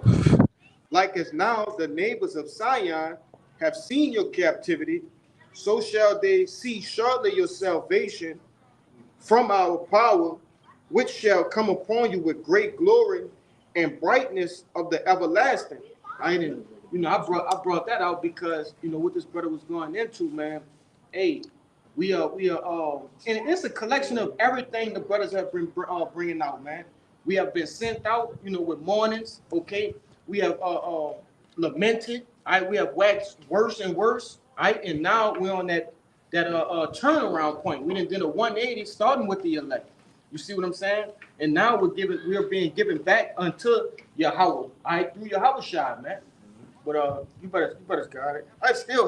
They still got more on that. Bring it up. Verse 25, and it reads, "My children, suffer patiently the wrath that is come upon you from Yahweh." Going back to what? Those curses, man. Deuteronomy 28:15 on down to 68, man. Endure that. Okay? It reads, "For thine enemy have persecuted thee, but surely thou shalt see his destruction and shalt tread upon his neck." So we see what Esau Edom is doing out here. Also afflicting us, man. Brothers going through daily troubles. Being persecuted as the because that hasn't even come yet. You see the persecution. That's what this brother started out talking about. The persecution of the prophet. That's got to come out as well, man. It reads, "My delicate ones have gone rough ways and were taken away as a flock, caught of the enemies. Be of good comfort, O my children, and cry unto Yahweh, for ye shall be remembered of him that brought these things upon you." And he has.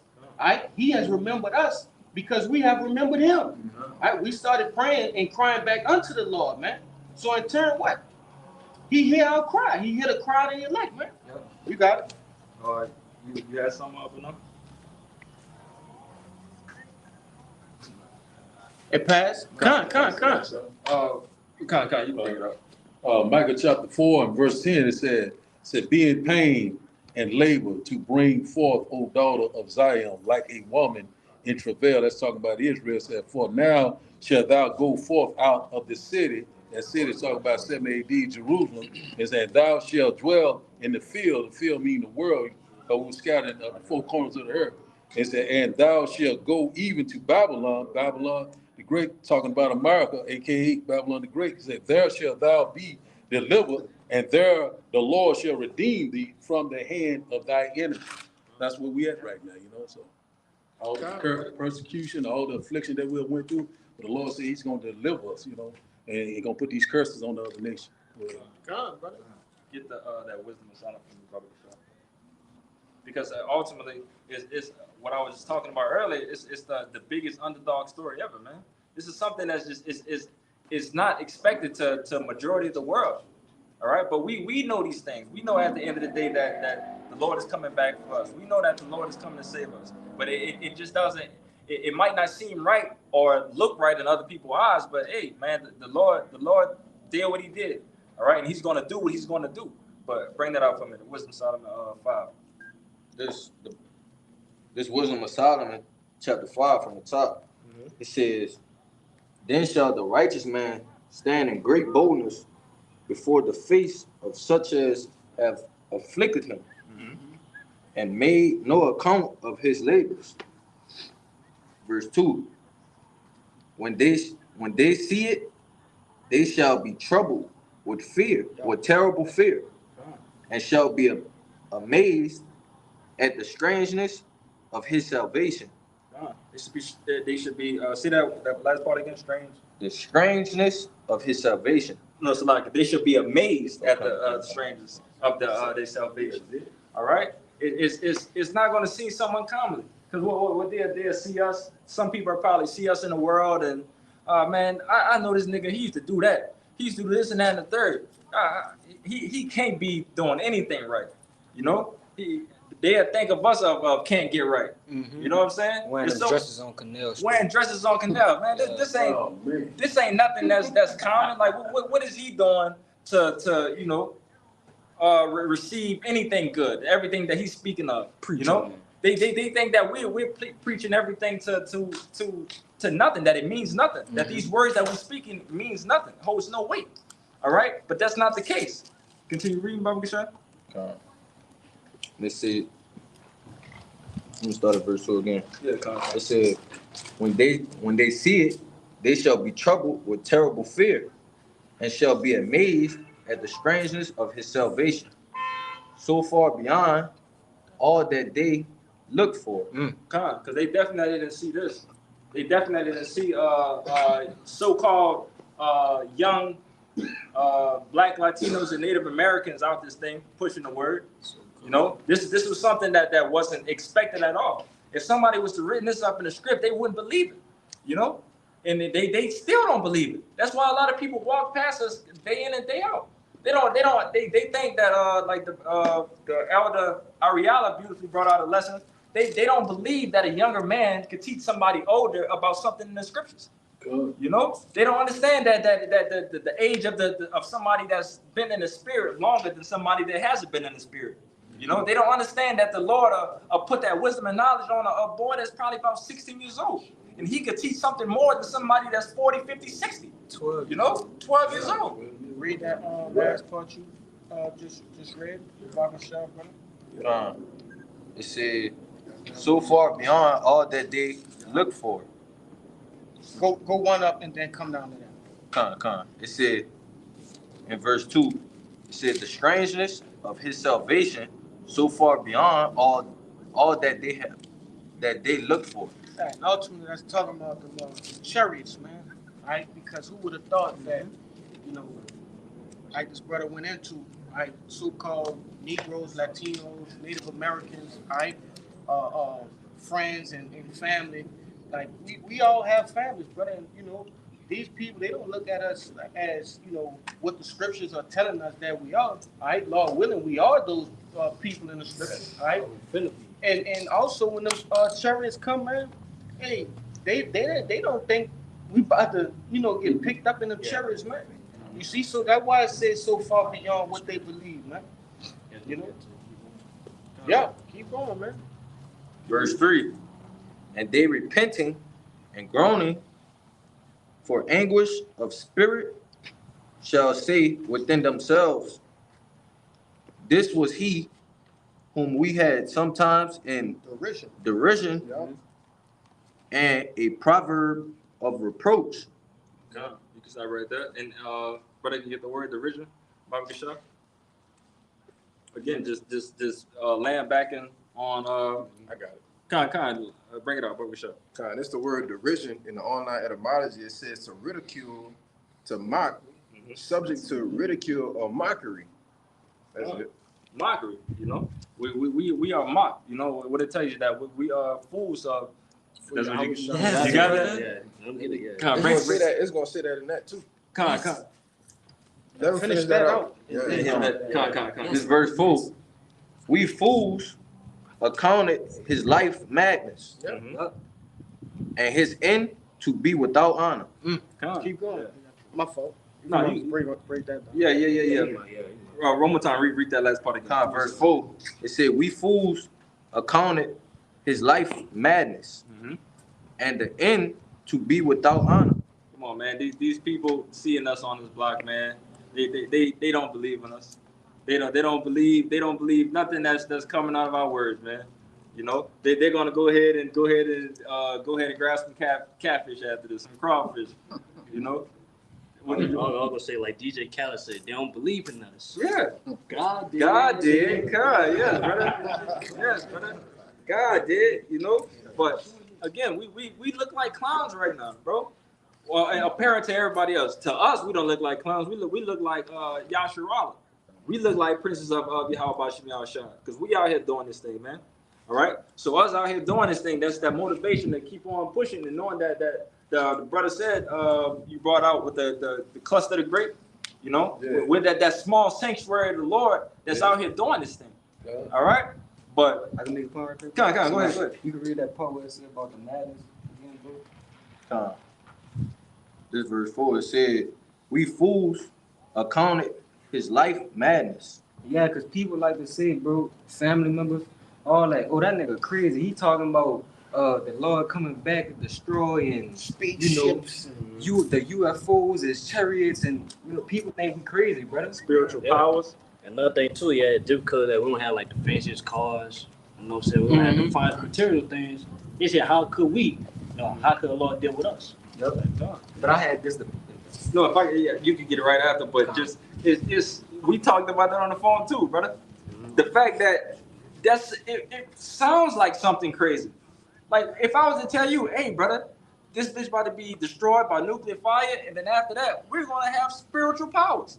And even in the midst of it, some of us may have spiritual powers in JT. What is spiritual powers? Oh, it's something that you might see in the Marvel movies, you know, something like that, the superheroes that they made after the people of the Lord, you know, those spiritual men that they see, but that sounds like complete nonsense. We were just talking about that on the phone, bro. Yes, brother, it sounds like a fairy tale. It's like, how could they believe this? Okay, the Lord, not only is he not a peaceful man, he's coming back to destroy the earth, but his people that believe in him, they're going to get these Superman-like powers. They're going to get these Flash-like and Marvel characters. Like, it sounds like madness. But we truly believe this because this is what the Lord put in the scriptures. All right? That we was going to be those threshing. We was going to be those sharp threshing instruments. I'm on that. God. Hit that, then we hit that. Hop on that. I was about to say too, bro, but that's why faith's so significant. Yes. Because, like, bro, if you put your mind in the space of the average Joe Schmo, you would think hearing those things is beyond crazy, bro. Right. But faith allows us to believe that. Yeah, You know we're not persuaded. But this that the back you got more to finish in that, huh? Yeah, he got you. Yeah, you could. What you stop at? But Where it said counted his life as madness. It's madness, yeah, you can keep going. It's highlighted for you. I'm gonna start back at 4. It said, we fools. Go ahead. We fools accounted his life madness, and his end to be without honor. Verse 5. How is he numbered among the children of God? That's it right there. And his lot. Yeah, how are we numbered, you know? How he a part of this? How he chose it? How he get beamed up? Come on, man. I was just with this nigga 10 years ago doing this and that and the third. Yeah. Nah, I changed my life up. Yeah. I changed my life up. I started chasing after the bit of Yahweh Shem Yahushua. That's why I'm called up. I brought this up, you know, that we continue in this thing. You know, I chose to depart, to arise and depart, as the brother brought out in the Micah 2:10. You know, It was spiritually. It was ordained from the beginning. It was ordained from the beginning. That's why. Yeah, but you know how Jake, they always want a piece of something. Yeah. When they haven't labored for it though. Right. They want that, but they gonna be the main ones that's gonna be left here that done side with the NWO and took the Karagma. They gonna be the main ones when they see the missiles coming down and see us going up, Abaratazah. They gonna be the ones that they say repenting and groanish and anguishing.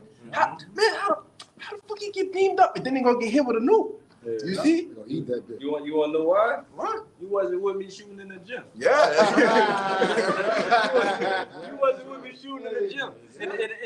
In the meantime of all this going on, man, we've been out here spiritually putting that work in. All right? That's why you would think it's strange, but it's not strange to us. You know, we've been doing everything that the Lord appointed to us to do, and we've been trying to perform it at a high intensity level. All right, understand that this is the race that we're in, and we're trying to win this race. We're trying to receive that crown. All right, but you, on the other hand, you've been on the sideline the whole time. Yep. You've been watching this whole thing on the sideline, and you don't understand why we won the race. Jake sitting in the stands. They ain't even on the sideline. You don't understand it. Come on, how you don't understand it? Yeah. You sit here watching us running our marks, pacing ourselves. All right, tripling, falling, stumbling. All right, but still getting back and running. All right, we see y'all see all these things going on, but somehow y'all still amazed. Like, it doesn't make sense. But again, the Lord is just appointing that glory to go to us as well. You know what it says in that second address of us receiving that crown that stood so stiffly for the Lord. All right, so you're seeing these things that you would think is strange. Again, it's not so strange to us. But continue, Brother Yeshua. How is he numbered among the children of God, and his lot is among the saints? Yep. Therefore have we erred from the way of truth, and the light of righteousness had not shined unto us, and the Son of righteousness rose not upon us. Yeah, that's it. That's ultimately going back to what the brother brought out in the book of Romans, right? In 11, right? I think the brother Zadak brought that up, man. Right? Hey, that light is talking about this word, man, it's truth. Okay? This was given unto the elect, man. Right? That's that light that's shown on it, especially in this dark place, man. The valley of the shadow of death, man. Brother, please let me bring this out. To back you up, bro. This 2 Corinthians 4:3. It says, but if our gospel be hid, it is hid to them that are lost. And when you go into that word hid, it means destroyed, given over to ruin. Verse 4 says, in whom the Most High of this world had blinded the minds of them which believe not, lest the light of the glorious gospel of Hamashiach, who is the image of the Most High, should shine unto them. And that's ultimately, what this brother was going into, you know what I'm saying? He said, and they'll sit there and say, what? Why is he getting beamed up? Why is this? Why is that? Hey, because the Lord says so, man. Right? He didn't want to give you this. Right? What it tell you in Romans, should there be unrighteousness with the Lord? Yahweh forbid. Yeah, Yahweh forbid. So I meant to see that definition for the word lost, not hidden, lost. Con. You know, but ultimately, man, and that's why it's important that brothers don't get proud, man. Don't be getting proud because you might have crossed over or had this knowledge, wisdom, and understanding. And you got to remember that this was given unto you. You didn't do anything to receive this, man. It has to be given, man. The greater thou, the more humble thyself. That's right, man. You know, and we do the works, but the Lord is putting the spirit on us to do the works, man. It's not Jake can just wake up one day and say, I'm going to find the Lord. No, the Lord led you to him. The Lord found you, man. Yeah, you see? You got to preach. That's it. John. That's it. This is John 15, verse 16. Ye have not chosen me, but I have chosen you, and ordained you that ye should go and bring forth fruit, and that your fruit shall remain, that whatsoever ye shall ask of the Father in my name, he may give it to you. That's red letters, man. That's Yahushua speaking. Hey, we ain't choose Yahushua yet. Yahushua choose us. We ain't just come over, hey, What's gonna be 10 years from now? We're gonna be a prophet. You know what I'm saying? It wasn't above our mind. It wasn't our plan. I say, yeah, hey, Lord withdraw for our purpose. He brought us to his mission. That's right. Hey, free for his word. That's what it's about, man. You got the precept. I got one, okay. First John, chapter 3 and verse 2 said, Beloved, said, now are we the sons of God, and it doeth not yet appear what we shall be. But we know that when he shall appear, we shall be like him, for we shall see him as he is. So right now, you know, we might be downtrodden, you know, they cause all kind of bywords, nigga, speaks, coon, whatever, you know, the last one, you know what I'm saying, high, you know what I'm saying, first one, fire, all sorts of adversities, all sorts of oppression, but it's getting ready to come to the end. You know, so right now, so our light is shining, you know, like Isaiah chapter 60, you know, so we see right now, the Lord is bringing us back to our heritage, our way of life, you know, so Yasserel, Prince of the Power, we got it. You could say again what you was talking about boasting. This truth is a gift, but I want to say something about that scripture. Right, it's talking about when we get the new bodies, right? We gonna be liking unto Yahushua, because he not. Scriptures already tell you he's not gonna meet this devil as a man. You see, so when Jake get beamed up, we gonna have them bodies, man, them celestial bodies, all right? But when we go into that, make sure you explain that, man. Yeah, okay.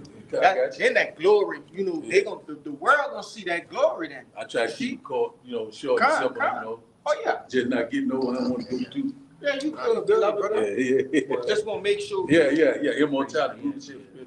I just wanted to say that one more time because that's gonna walk into another precept. It's just pretty much don't get cocky, man. This thing wasn't you didn't work to obtain this. I sort of say the Lord gave you the spirit to to work and build up your spiritual treasures and things like that. So I get that. You got it. But no. This book of Jeremiah, chapter 9, verse 23. Thus saith the Lord Yahweh, let not the wise man glory in his wisdom, neither let the mighty man glory in his might. Let not the rich man glory in his riches. Verse 24. But let him that glory in this, that he understandeth and knoweth me, and that I am the Lord Yahweh, which exercises loving kindness, judgment, and righteousness in the earth. For in these things I delight, saith the Lord. That's what we should boast in, not being too prideful in all these things. All right, not being too prideful of the things that you will see in the world of like you said earlier with the riches and so on and so forth. Understanding that we know Yahweh B'Shem Yahushua. All right, that's what we boast in, that we are of that lineage of Yahweh B'Shem Yahushua, and that we can receive that gift. By us having this wisdom and knowledge and understanding, that's just something that we should boast in.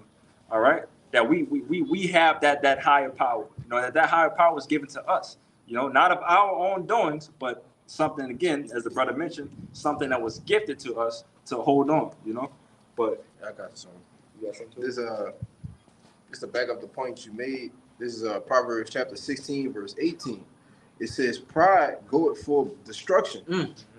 And the haughty spirit before a fall. You want to say something about it? Okay. It says, better it is to be of an humble spirit with the lowly, than to divide the spoil with the proud. Say that last part again. It says, I'll read it from the top. It says, pride goeth before destruction, and a haughty spirit before a fall. Better it is to be of a humble spirit with the lowly, than to divide the spoil with the proud. God. Better to be in the humble spirit of the lowly than be with the proud. Because we understand, if I'm not mistaken, that's in the book of Sirach, where it tell you that prideful is hateful. Pride is hateful, yeah. Pride is hateful among the Lord. Yeah, for the Most High, man. Yeah, kind. Because if I can add to you, Salak, real quick, because you start to get powerful, that's on the brink of destroying yourself, man. You get the step into a haughty spirit. You think you boasting. Nah, like the brother alluded to, it's a gift. This thing we've been given to, it's not of ourselves. It's of the Most High. Y'all got to do. I want to make a point too, because in that being prideful, you start to worship your own self. You start to not worship the Lord. You start to credit your own self for everything you have. But I had something to go into what y'all was going. Yeah, I was gonna say too that basically yeah, it's like a G. Like say somebody try say you did something, and then somebody else try to take the credit of it. They'll get angry. You know what I'm saying? Like that's your work. So he's saying that with the Lord, hey, the Lord gotta take credit of everything that's going on earth, man, and heavens. You know what I'm saying? So anybody that trying to take credit of that, hey, the Lord gotta do something about it. Hey, and I'm gonna say this too. Hey, this wisdom don't belong to nobody. It's belong to the Lord. You know? The Lord needs to receive his glory, you know? That's ultimate. That's the misunderstanding that people have in this world. I'm gonna let you get to your point. But the misunderstanding that people have in this world that everybody's want to glorify themselves. Everybody want to be that top dog, you know? They want to be that top dog. They want to be that chief, you know? But we know that it's only one, you know? It's Yahweh Bashim Yahweh Shai, Heavenly Father and the Son. It's a reason why in the book of Corinthians that it gives you the ranking of things, of a better word I'm trying to think, the hierarchy.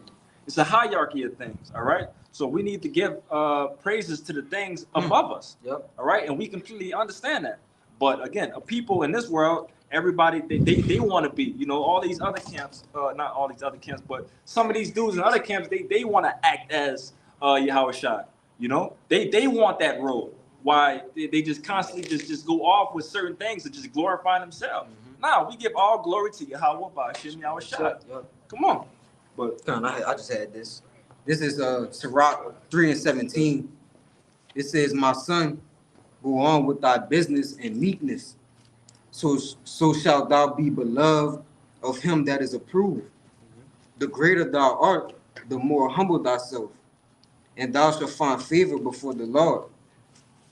It says, many are in verse 19, many are in high place and of renown, but mysteries are revealed unto the meek. For the power of the Lord is great, and he is honored of the lowly, not the proud. Read that last part again. You said give it to the meek. This is Sirach 3:19. It says, many are in high place and of renown, but mysteries are revealed unto the meek. But again, the mysteries, you know, that everything that the Lord appointed, you know, before time and even in future tense, you know, that's given into the meek. You know, those men that has humbled themselves down as servants. All right, we're servants. We're servants of Yahweh Bashim Yahweh Shai. We are servants to each other. All right, we understand that role that we need to, you know, lower ourselves to not be in that prideful state to think that, oh man, that's another man. I'm not about to cook that man no food. You know, I'm not about to do this. What Yahweh Shai was speaking of, what he's talking about, I'm not worthy of washing your feet. We're talking about when Apostle Peter. When Yahweh Shai wanted He was trying to wash his feet. Yeah, like why can't I serve you? You know, you're serving me. Why can't I serve you? This is the part of being of the body. You know, having that meekness. You know, we're talking about our Lord. Our Lord was willing to wash Peter's feet. All right, how much us? All right, we're talking about the our king that's coming back to rule. All right, you don't see that in movies. You know, that king in all the movies that you see with the Edomites, they always have that lofty spirit of like, nah, you can't touch me, you can't do this. Nah, the Lord sees us as brothers. You know, he sees us that we just need to take care of each other. You know, what it tells you in that in the book of Matthew.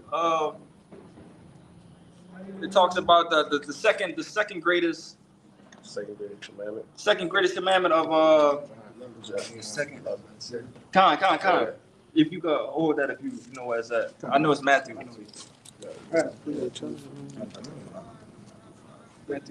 Yeah, Khan, get that and then you get that. This is Matthew chapter 5, verse 5. Red letters, Yahweh Shai speaking. Blessed are the meek, for they shall inherit the earth. Keep reading. Verse 6. Blessed are they which do hunger and thirst after righteousness, for they shall be filled. Should be some more. Blessed are the merciful, for they shall obtain mercy. Blessed are the pure in heart, for they shall see God. Read down to 10. Come. Verse 9. Blessed are the peacemakers, for they shall be called the children of God. Verse 10. Blessed are they which are persecuted for righteousness' sake, for there is the kingdom of heaven. So it started off with the meekness, all right? So that's letting you know that meekness and that humbling spirit, you know, that has to come first and foremost. You know, you can't get high-minded out of this thing, all right? But also just I'm gonna let you get your point, but just having that spirit of, you know, serving, you know, that's something that's definitely important in this thing, serving, and just having that spirit of you know, doing the will, you know, being that humble servant of Yahweh Bashim Yahushua. You know, you continue in these things. What it says at the read that last one again. 10. Blessed are they which are persecuted for righteousness' sake, for theirs is the kingdom of heaven. Again, wrapping it up with the beginning of the video, you're obviously going to be persecuted behind the works of us doing of Yahweh Bashim Yahushua. But ultimately, all those things that the brother read in the list, you know, it's a kingdom that's behind it. You know, that humble spirit, and you know that willingness, that stiffness, standing for the Lord. It's a kingdom that's behind this thing. You know, but you got your point. I got the precept. Come on, you got it. It's the book of Sirach, chapter 10 and verse 12. And it reads, the beginning of pride is when one departed away. You all read this? No. What am I about to say? I'm agreeing. This back Sirach 10 and 12. And it reads, the beginning of pride is when one departed from Yahweh, and his heart is turned away from his maker. For pride is the beginning of sin, and he that hath it shall pour out abomination, and therefore the Lord brought upon them strange calamities and overthrew them utterly. And that's the So, you know, these brothers been going into, you know, different particular precepts that's going into pride, man, having pride. And this is what, you know, pride is according to the Bible, man. Pride is sin, man. You're gonna start to sin when you have pride, man. You know? You're gonna start to have sin. You're gonna start to have sin once you start to get proud. So, you know, be humble, man. Go ahead. Bring that up, man. The Proverbs. This is the book of Proverbs, chapter 18, verse 12. Before destruction, the heart of man is haughty, and before honor is humility. Before honor is humility. All right. Brother, just get the word humility, Bob Bishop, real quick, just to edify. But read it again, Bob Bishop. Book of Proverbs, chapter 18, verse 12. Before destruction, the heart of man is haughty, and before stop right there. The pride of man is haughty. You know, that's that prideful man that's high-minded. You know, you see many people of the world that's like this, that think that they can't be touched. You know, that they just have no humble bone in their body. You know, men that sit there and want to be served and don't want to serve nobody else. You know, that's the type of man that ultimately is going to end with destruction. You know, if you can't serve your brother, like, come on, man, what you doing? You know, continue. And before honor is humility. Come on. Before honor is humility. All right. That's how you receive that honor. You know, be humble. Have that humble, that lowly spirit of having the willingness to serve. All right. That is very, very, very important. You know. Let's get that word humility. Barbara Shaw. Yeah. H6038. Strong's H 6038. And It says humility.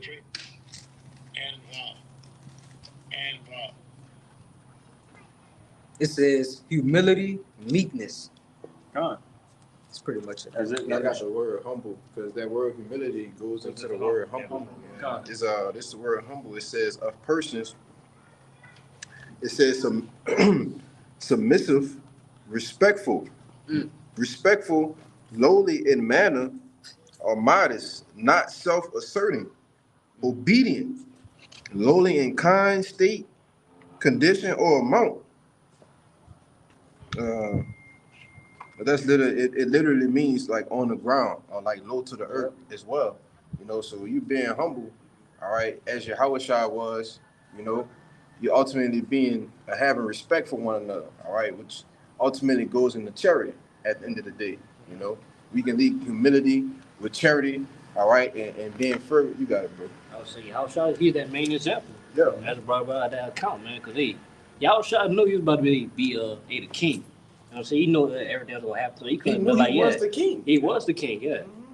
Yahushua could be like, man, I'm the king of earth, man. I'm about to be king, man. Not about to touch your feet. Touch your feet. But Yahushua, he made no representation, man. Yeah. You know what I'm saying? No recognition, man. Even after he was doing miracles and things like that, the Lord went to the wilderness by himself. He didn't want that fame, man. But again, he led as an example. Yeah, you know, he led as an example of what to be. You know, so if we got the biggest example that we could ever see of somebody that was humble, you know, that somebody that had all the power in the world to destroy this whole thing. You know, one call, this thing would have been over with. But the Lord took the humble route out of this thing, you know, to be the example for us in this time to know that, all right, it's things that we're going to go through. It's things that you know, that you have to lower yourself to, you know, what it says, take the lower route. Yeah, take the low route sometimes, you know, because it's glory at the end of this thing, you know, for us taking that route. All right. What it tells you in Romans, the avenge not yourselves. Brother, could get that. Romans is 9. I got your precept. Why y'all got that? God, bring that up. This 1 Peter chapter 5. 1 Peter chapter 5, verse 5, it says, likewise, ye younger, submit yourselves unto the elder. Yea, all of you be subject one to another, and be clothed with humility. For the Most High resisteth the proud, and giveth grace to the humble. Humble yourselves, therefore, under the mighty hand of Yahweh, that he may exalt you in due time. Read that first part that he resisted the proud. Yep, it says, for the Most High resisteth the proud, and giveth grace to the humble. He wants no dealing, man. Lord don't want no dealing with no prideful nigga. You know, he doesn't want nothing to do with that, and neither do we. We don't want nobody that's what's your boy from the Temptations? David Ruffin. David Ruffin. Ain't no David Ruffins in this thing. Ain't no team. Yeah, we all the band. We all the band of Yahweh Shah, man. Yeah, that's to be my movie. But yeah, there ain't no David Ruffins in this thing, man. You know? David Ruffin, the Temptation. Come on, brother. You nobody coming to see you, Otis. You can't work it like me. Come on, man.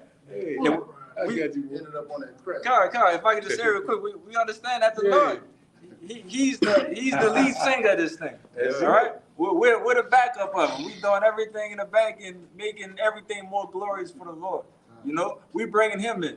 You know, before the song come out, we'll probably be doing everything just to set up the Lord to come out, which we're doing right now. You know, we out here preaching the downfall of this thing. We out here giving that announcement that that boxing entrance, you know, that wrestling entrance, when that superstar start to come out to prepare for battle. You know, this is going on right now with the Lord.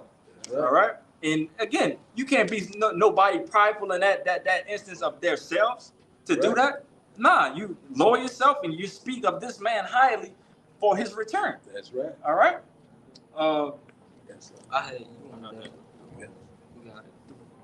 Kind of bring that out that we can hit that. Yeah.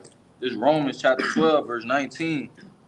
Dearly beloved, avenge not yourselves, but rather give place unto wrath. For it is written, vengeance is mine. Vengeance is mine.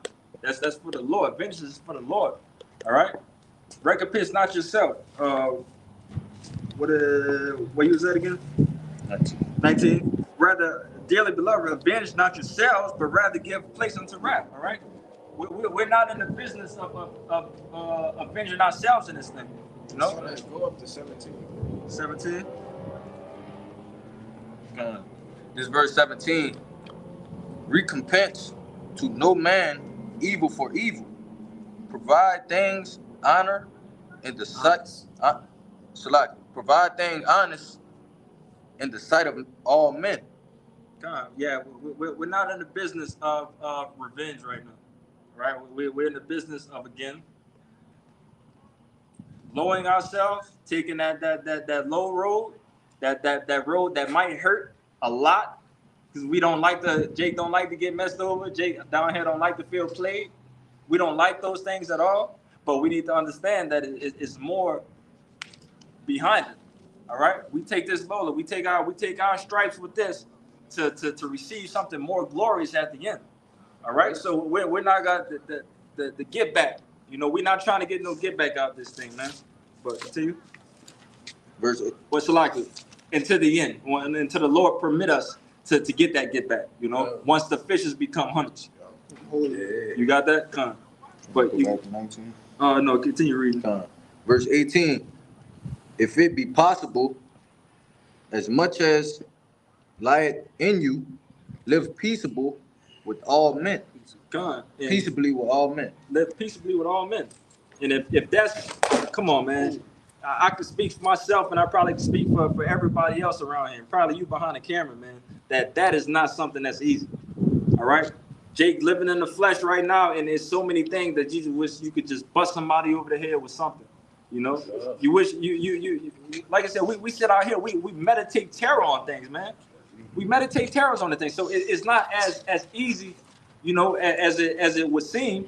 But again, that's why we need the Lord to come back first and foremost. So we don't have these temptations no more, you know. But again, us knowing that getting that get back, you know, and not living peaceably, that's a chance for us to fumble our crown, which we're not trying to do. All right, so for us to not fumble our crown, we have to give that authority to read 19. Verse 19, dearly beloved, avenge not yourselves, but rather give place unto wrath. For it is written, vengeance is mine. I will repay, said the Lord. I will repay, says the Lord. You know, like I like to say, the Lord got to get his lick first. You know, our big brother, our Lord, he was embarrassed, crucified. Come on, man. He got to get his lick first. Go ahead. Precept, real quick. Just backing up what you was just saying just now.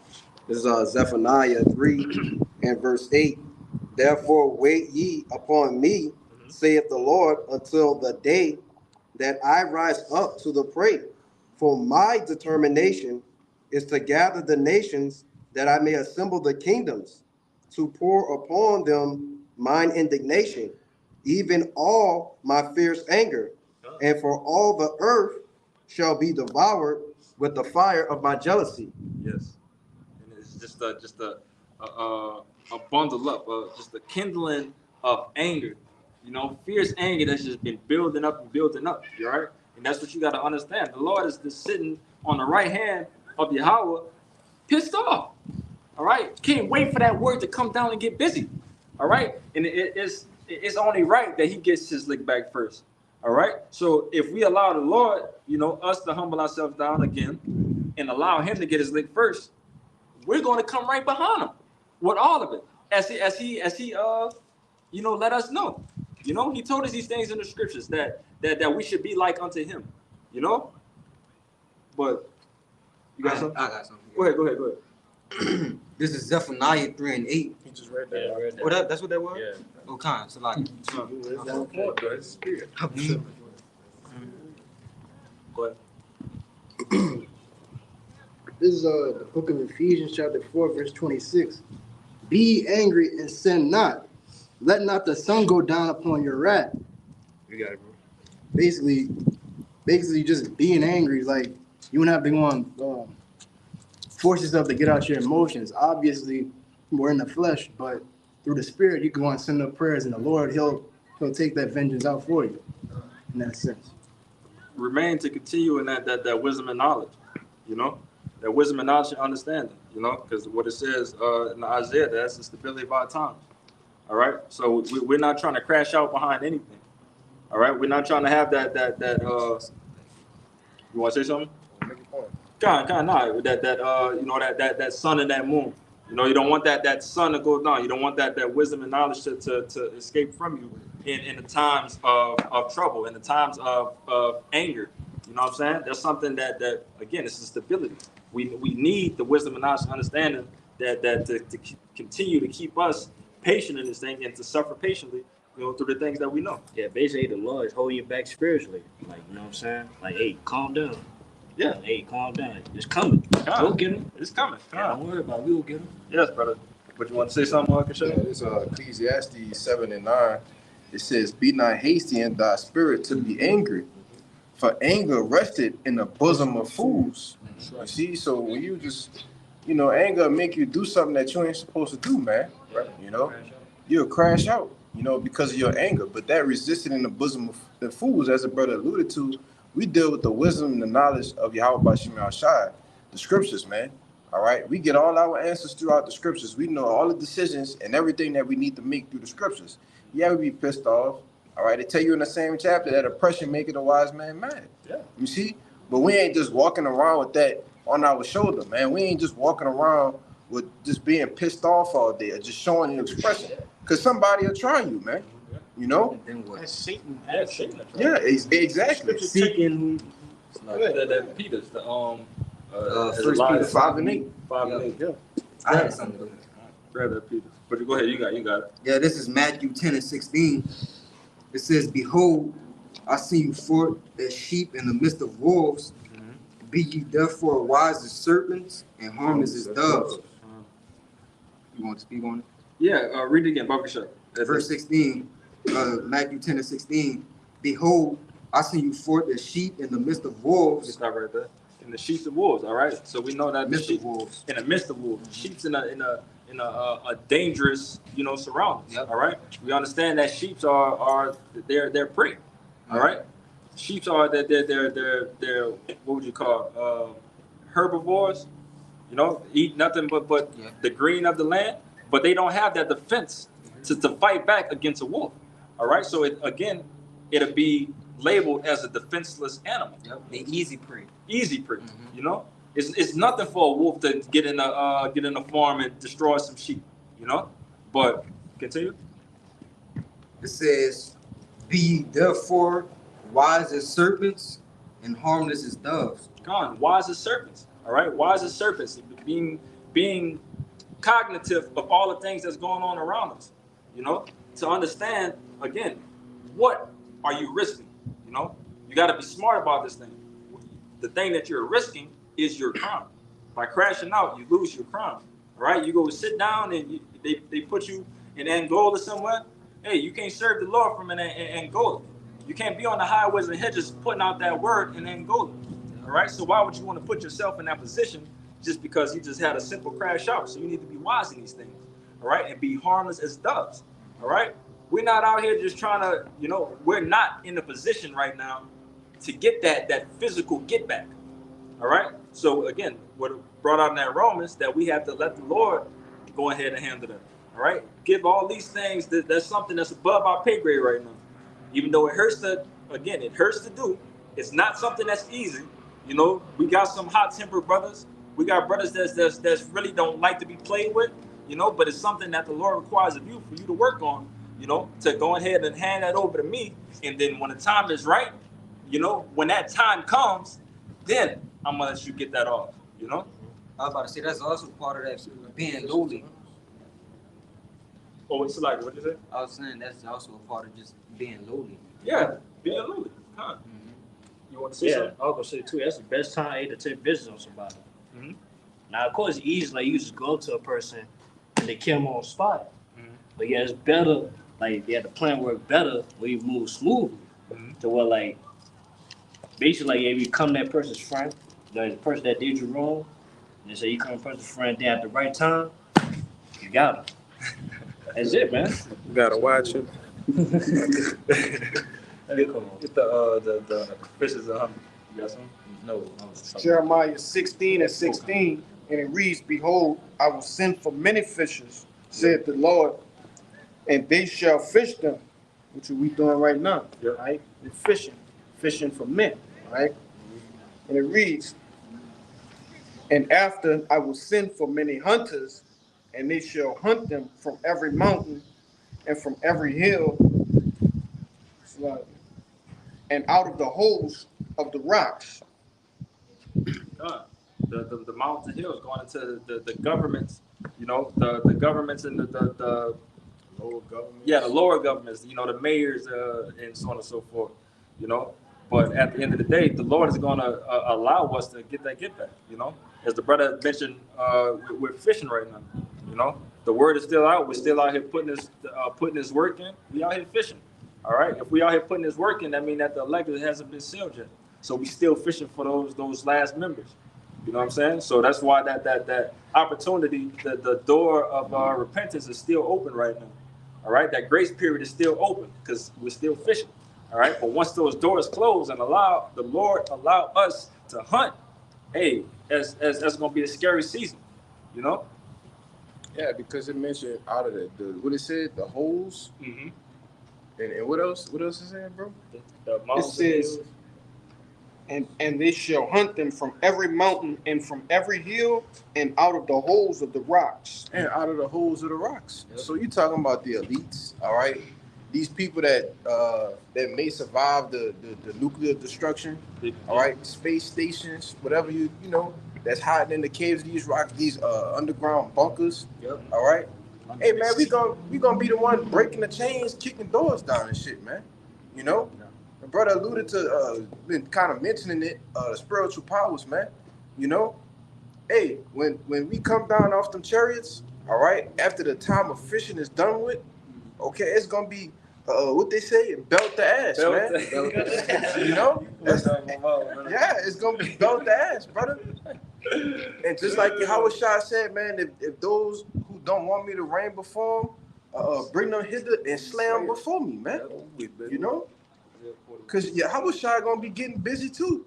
All right, after he make his grand entrance, all right, with Yahweh Shaphat, all right, after the destruction, man, Yahweh Shah still gonna be getting busy, man. You know? That's come from with dyed garments from bondage. Yes, dyed garments, brother. Dyed garments. The Lord gonna have someone's blood on him to look like he done stepped in a pool of dye, man. Yeah. Like, come on, man. We talking bloody. Get that, Baba Gishah? Is there 43? Yeah. 15. This the book. Hold up. Yeah, no, you can get it. Oh, I thought I saw something else. Isaiah 41 and 15. Behold, I will make thee a new sharp threshing instrument having teeth. Mm-hmm. Thou shalt thresh the mountains and beat them small, and shalt make the hills as chaff. Which we just established that the mountains and the hills going into the governments and the different levels of the government from the highest to the lowest. All right. But the Lord tells us that he's going to make us those threshing instruments. All right. We're going to have those spiritual powers that's going to be able to just completely, utterly destroy this whole thing. All right. But it's a path to get to that. You know, we don't sit here and we just the rowdy Piper. You know what I'm saying?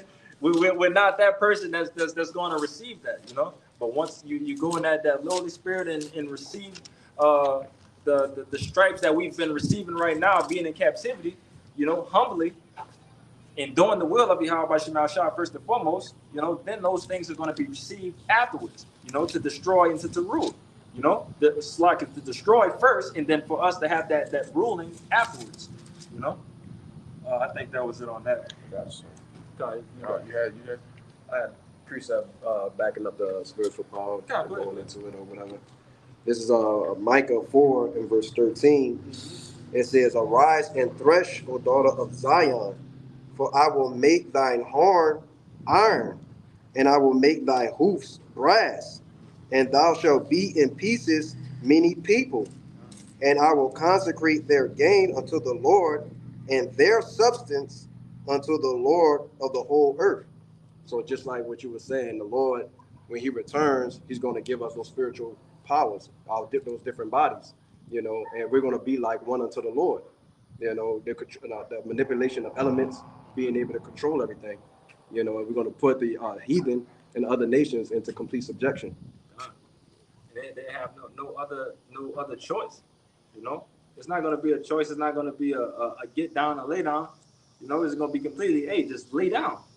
You know, that's what we're gonna rule in this thing, man. You get under us, and that's it. It's not gonna be nothing more, nothing less. You know, that full subjection, that complete ruling. All right, that's something that's heading towards, you know, the people that's striving and doing the works of Yahweh Shem Yahushua, and on the first end of things. All right, ultimately we know at the end that Israel as a whole is going to be at the top, but again, it's going to be levels to these things. All right.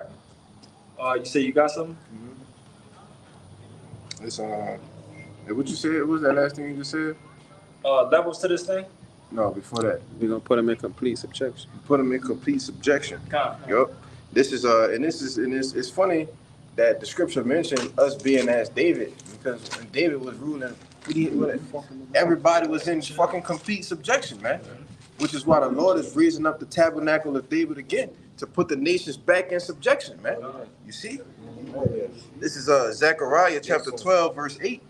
It says, in that day shall the Lord Yahweh defend the inhabitants of Jerusalem, and he that is feeble among them at that day shall be as David, and the house of David shall be as God, as the angel of the Lord Yahweh before them. You got it? Yeah. Levels to this thing. Yeah. All right. So we talking about King David. All right. Well, what they used to sing in Samuel. Saul killed thousands, but David killed tens of thousands. Yeah. Come on, man. And you talking about that's feeble? Wow. Yeah. Feeble. That's the most feeble man. The weakest. Yes. Come on, bro. Yes. Gonna be as that. We talking about David that killed tens and thousands. We know that David was a bloody man. That at that point in time he couldn't build a temple for the Lord. Yeah, too much blood on his hands. Too much blood on your hands. But again, that's going to be the feeble amongst us. Come on, man. Like how much more? All right, but we know that it said. What? Read that second part again, Baba Shah. Salah. It says, and the house of David shall be as the Most High. We should be as the Most High. We should be as Yahweh Bashim Yahushua. All right, that's why we mentioned there's going to be levels to these things. All right, because the men that's out here doing his work and putting his work in, you know, to be chosen amongst Yahweh Bashim Yahushua, yeah, they're going to get those spiritual powers. Like the Lord said that we're going to be like Yahushua. We're going to be like him. All right, but ultimately it's still a reward overall, and that's the beauty of this thing, to understand that, you know, just being of this lineage, of this bloodline of so-called Negroes, Latinos, Native Americans, that we still receive the gift and the mercy of Yahweh Shemal Shah. You know, some have to receive that death by pain, but ultimately, us in this thing, I mean, it's still pain that we're going through, but it's still a reward that's going to happen behind this thing. You know? I had something. Kind of bring it up. This Leviticus 26:7. It says, and ye shall chase your enemies, and they shall fall before you by the sword. And 5 of you shall chase 100, and 100 of you shall put 10,000 to flight. And your enemies shall fall before you by the sword. Is it? Yeah, that was it. Yeah, come on. Like the movie. This is to be the alternate ending of the movie 300. You know, 300 against all them Persians and stuff like that. But nah, them arrows not about to come down and kill all us. Us 300, we about to go ahead and get busy and slaughter all. You know, but what it said, 5. It says, verse 8. It says, and 5 of you shall chase 100, and 100 of you shall put 10,000 to flight. There should be no problem. All right, it don't matter as long as we one of us, you know, can handle many. But as it said, the 5. One more time with that one. And 5 of you shall chase 100, and 100 of you shall put 10,000 to flight. Yeah, it doesn't matter, man. As long as we are with Yahweh Bashim Yahushua and the Lord grant us these spiritual powers, come on, man. It doesn't matter how many of us that's going to be together. If it's more in front of us, we'll take that down like that. Look what happened with that account with what was that Gideon? Elijah and Elisha. Oh, but the more of us the angels camped around us. Yeah. Elisha couldn't see. Yeah. Couldn't see the and Elijah wound up like letting them see that they had nothing but angels protecting them. Yeah, it's many more of us. Yeah, Than something it like is that. with them. And then yeah, come. But you just can't couldn't see these. But things. he thinking like it's only us two. Like what we gonna do? We got the Lord backing us. We got the Lord backing us. Bro. Yes. Come on, man. Why would you not want to be on this side? You know? Yep. One of your brothers said something? Revelation chapter 2 and verse 25 said, but that which ye have already hold fast till I come. Verse 26, and he that overcometh and keepeth my works until the end, to him will I give power over the nation. Verse 27, and he shall rule them with a rod of iron, as the vessels of a potter shall they be broken to shivers, even as I received of my Father. I don't know why they're doing that, but yeah, that's what we got to do. We got to constantly endure, be patient. You know, whatever's going on right now in our life, whatever the Lord is constantly ushering in that kingdom. You know, that salvation is very close. Also, you know, he's getting ready to get with that spiritual power, rulership, dominion. You know, so we're very close. You know. You said hold fast till you come. You know, hold fast to this wisdom, knowledge, understand. As you just said. Wisdom and knowledge should be stuck in the time. That's our key out of this thing. That's it. That's our key out of this thing. That's the stability that we have in this thing. You know, it's everything that works, all the things that we need to survive and to receive the crown. Yep. You know, just through that holding on. You know, just hold on. That Drake song, just hold on, we're going home. You know, that chariot almost here. You know, that the Lord is almost back to destroy this thing and get us out of here, bro. And come on, man. Hello. You got it. This Wisdom of Solomon 3 and verse 6. It says, as gold in the furnace, he have tried them and received them as a burnt offering. And in the time of their visitation, they shall shine and run to and fro like sparks among the stubble. They shall judge the nations and have dominion over the people, and their Lord shall reign forever. So like the brother was going into, us receiving that spiritual power through the spirit and power of Yahweh Shem Al Shai upon his return. You know, us going through the trials and tribulations now, and then later on receiving that crown from the Heavenly Father. And then we put the nations under subjection after that. No other closing remarks? So again, I pray that this lesson, this camp was edifying. You know, our salvation is nearer than we believe. Just hold on. You know, just some encouraging words. But again, pray that this live camp was edifying. Before we get out of here, we'll infinite knowledge of prayers too. Yahweh, by Hashem, Yahweh Shai, by Hashem, Rakakwadash. That belongs to the apostles and elders and GMS who taught us the truth, peace and salutation of hope. You elect, and you are him, you are cooperators, your brothers and sisters in the Hebrew that believe. And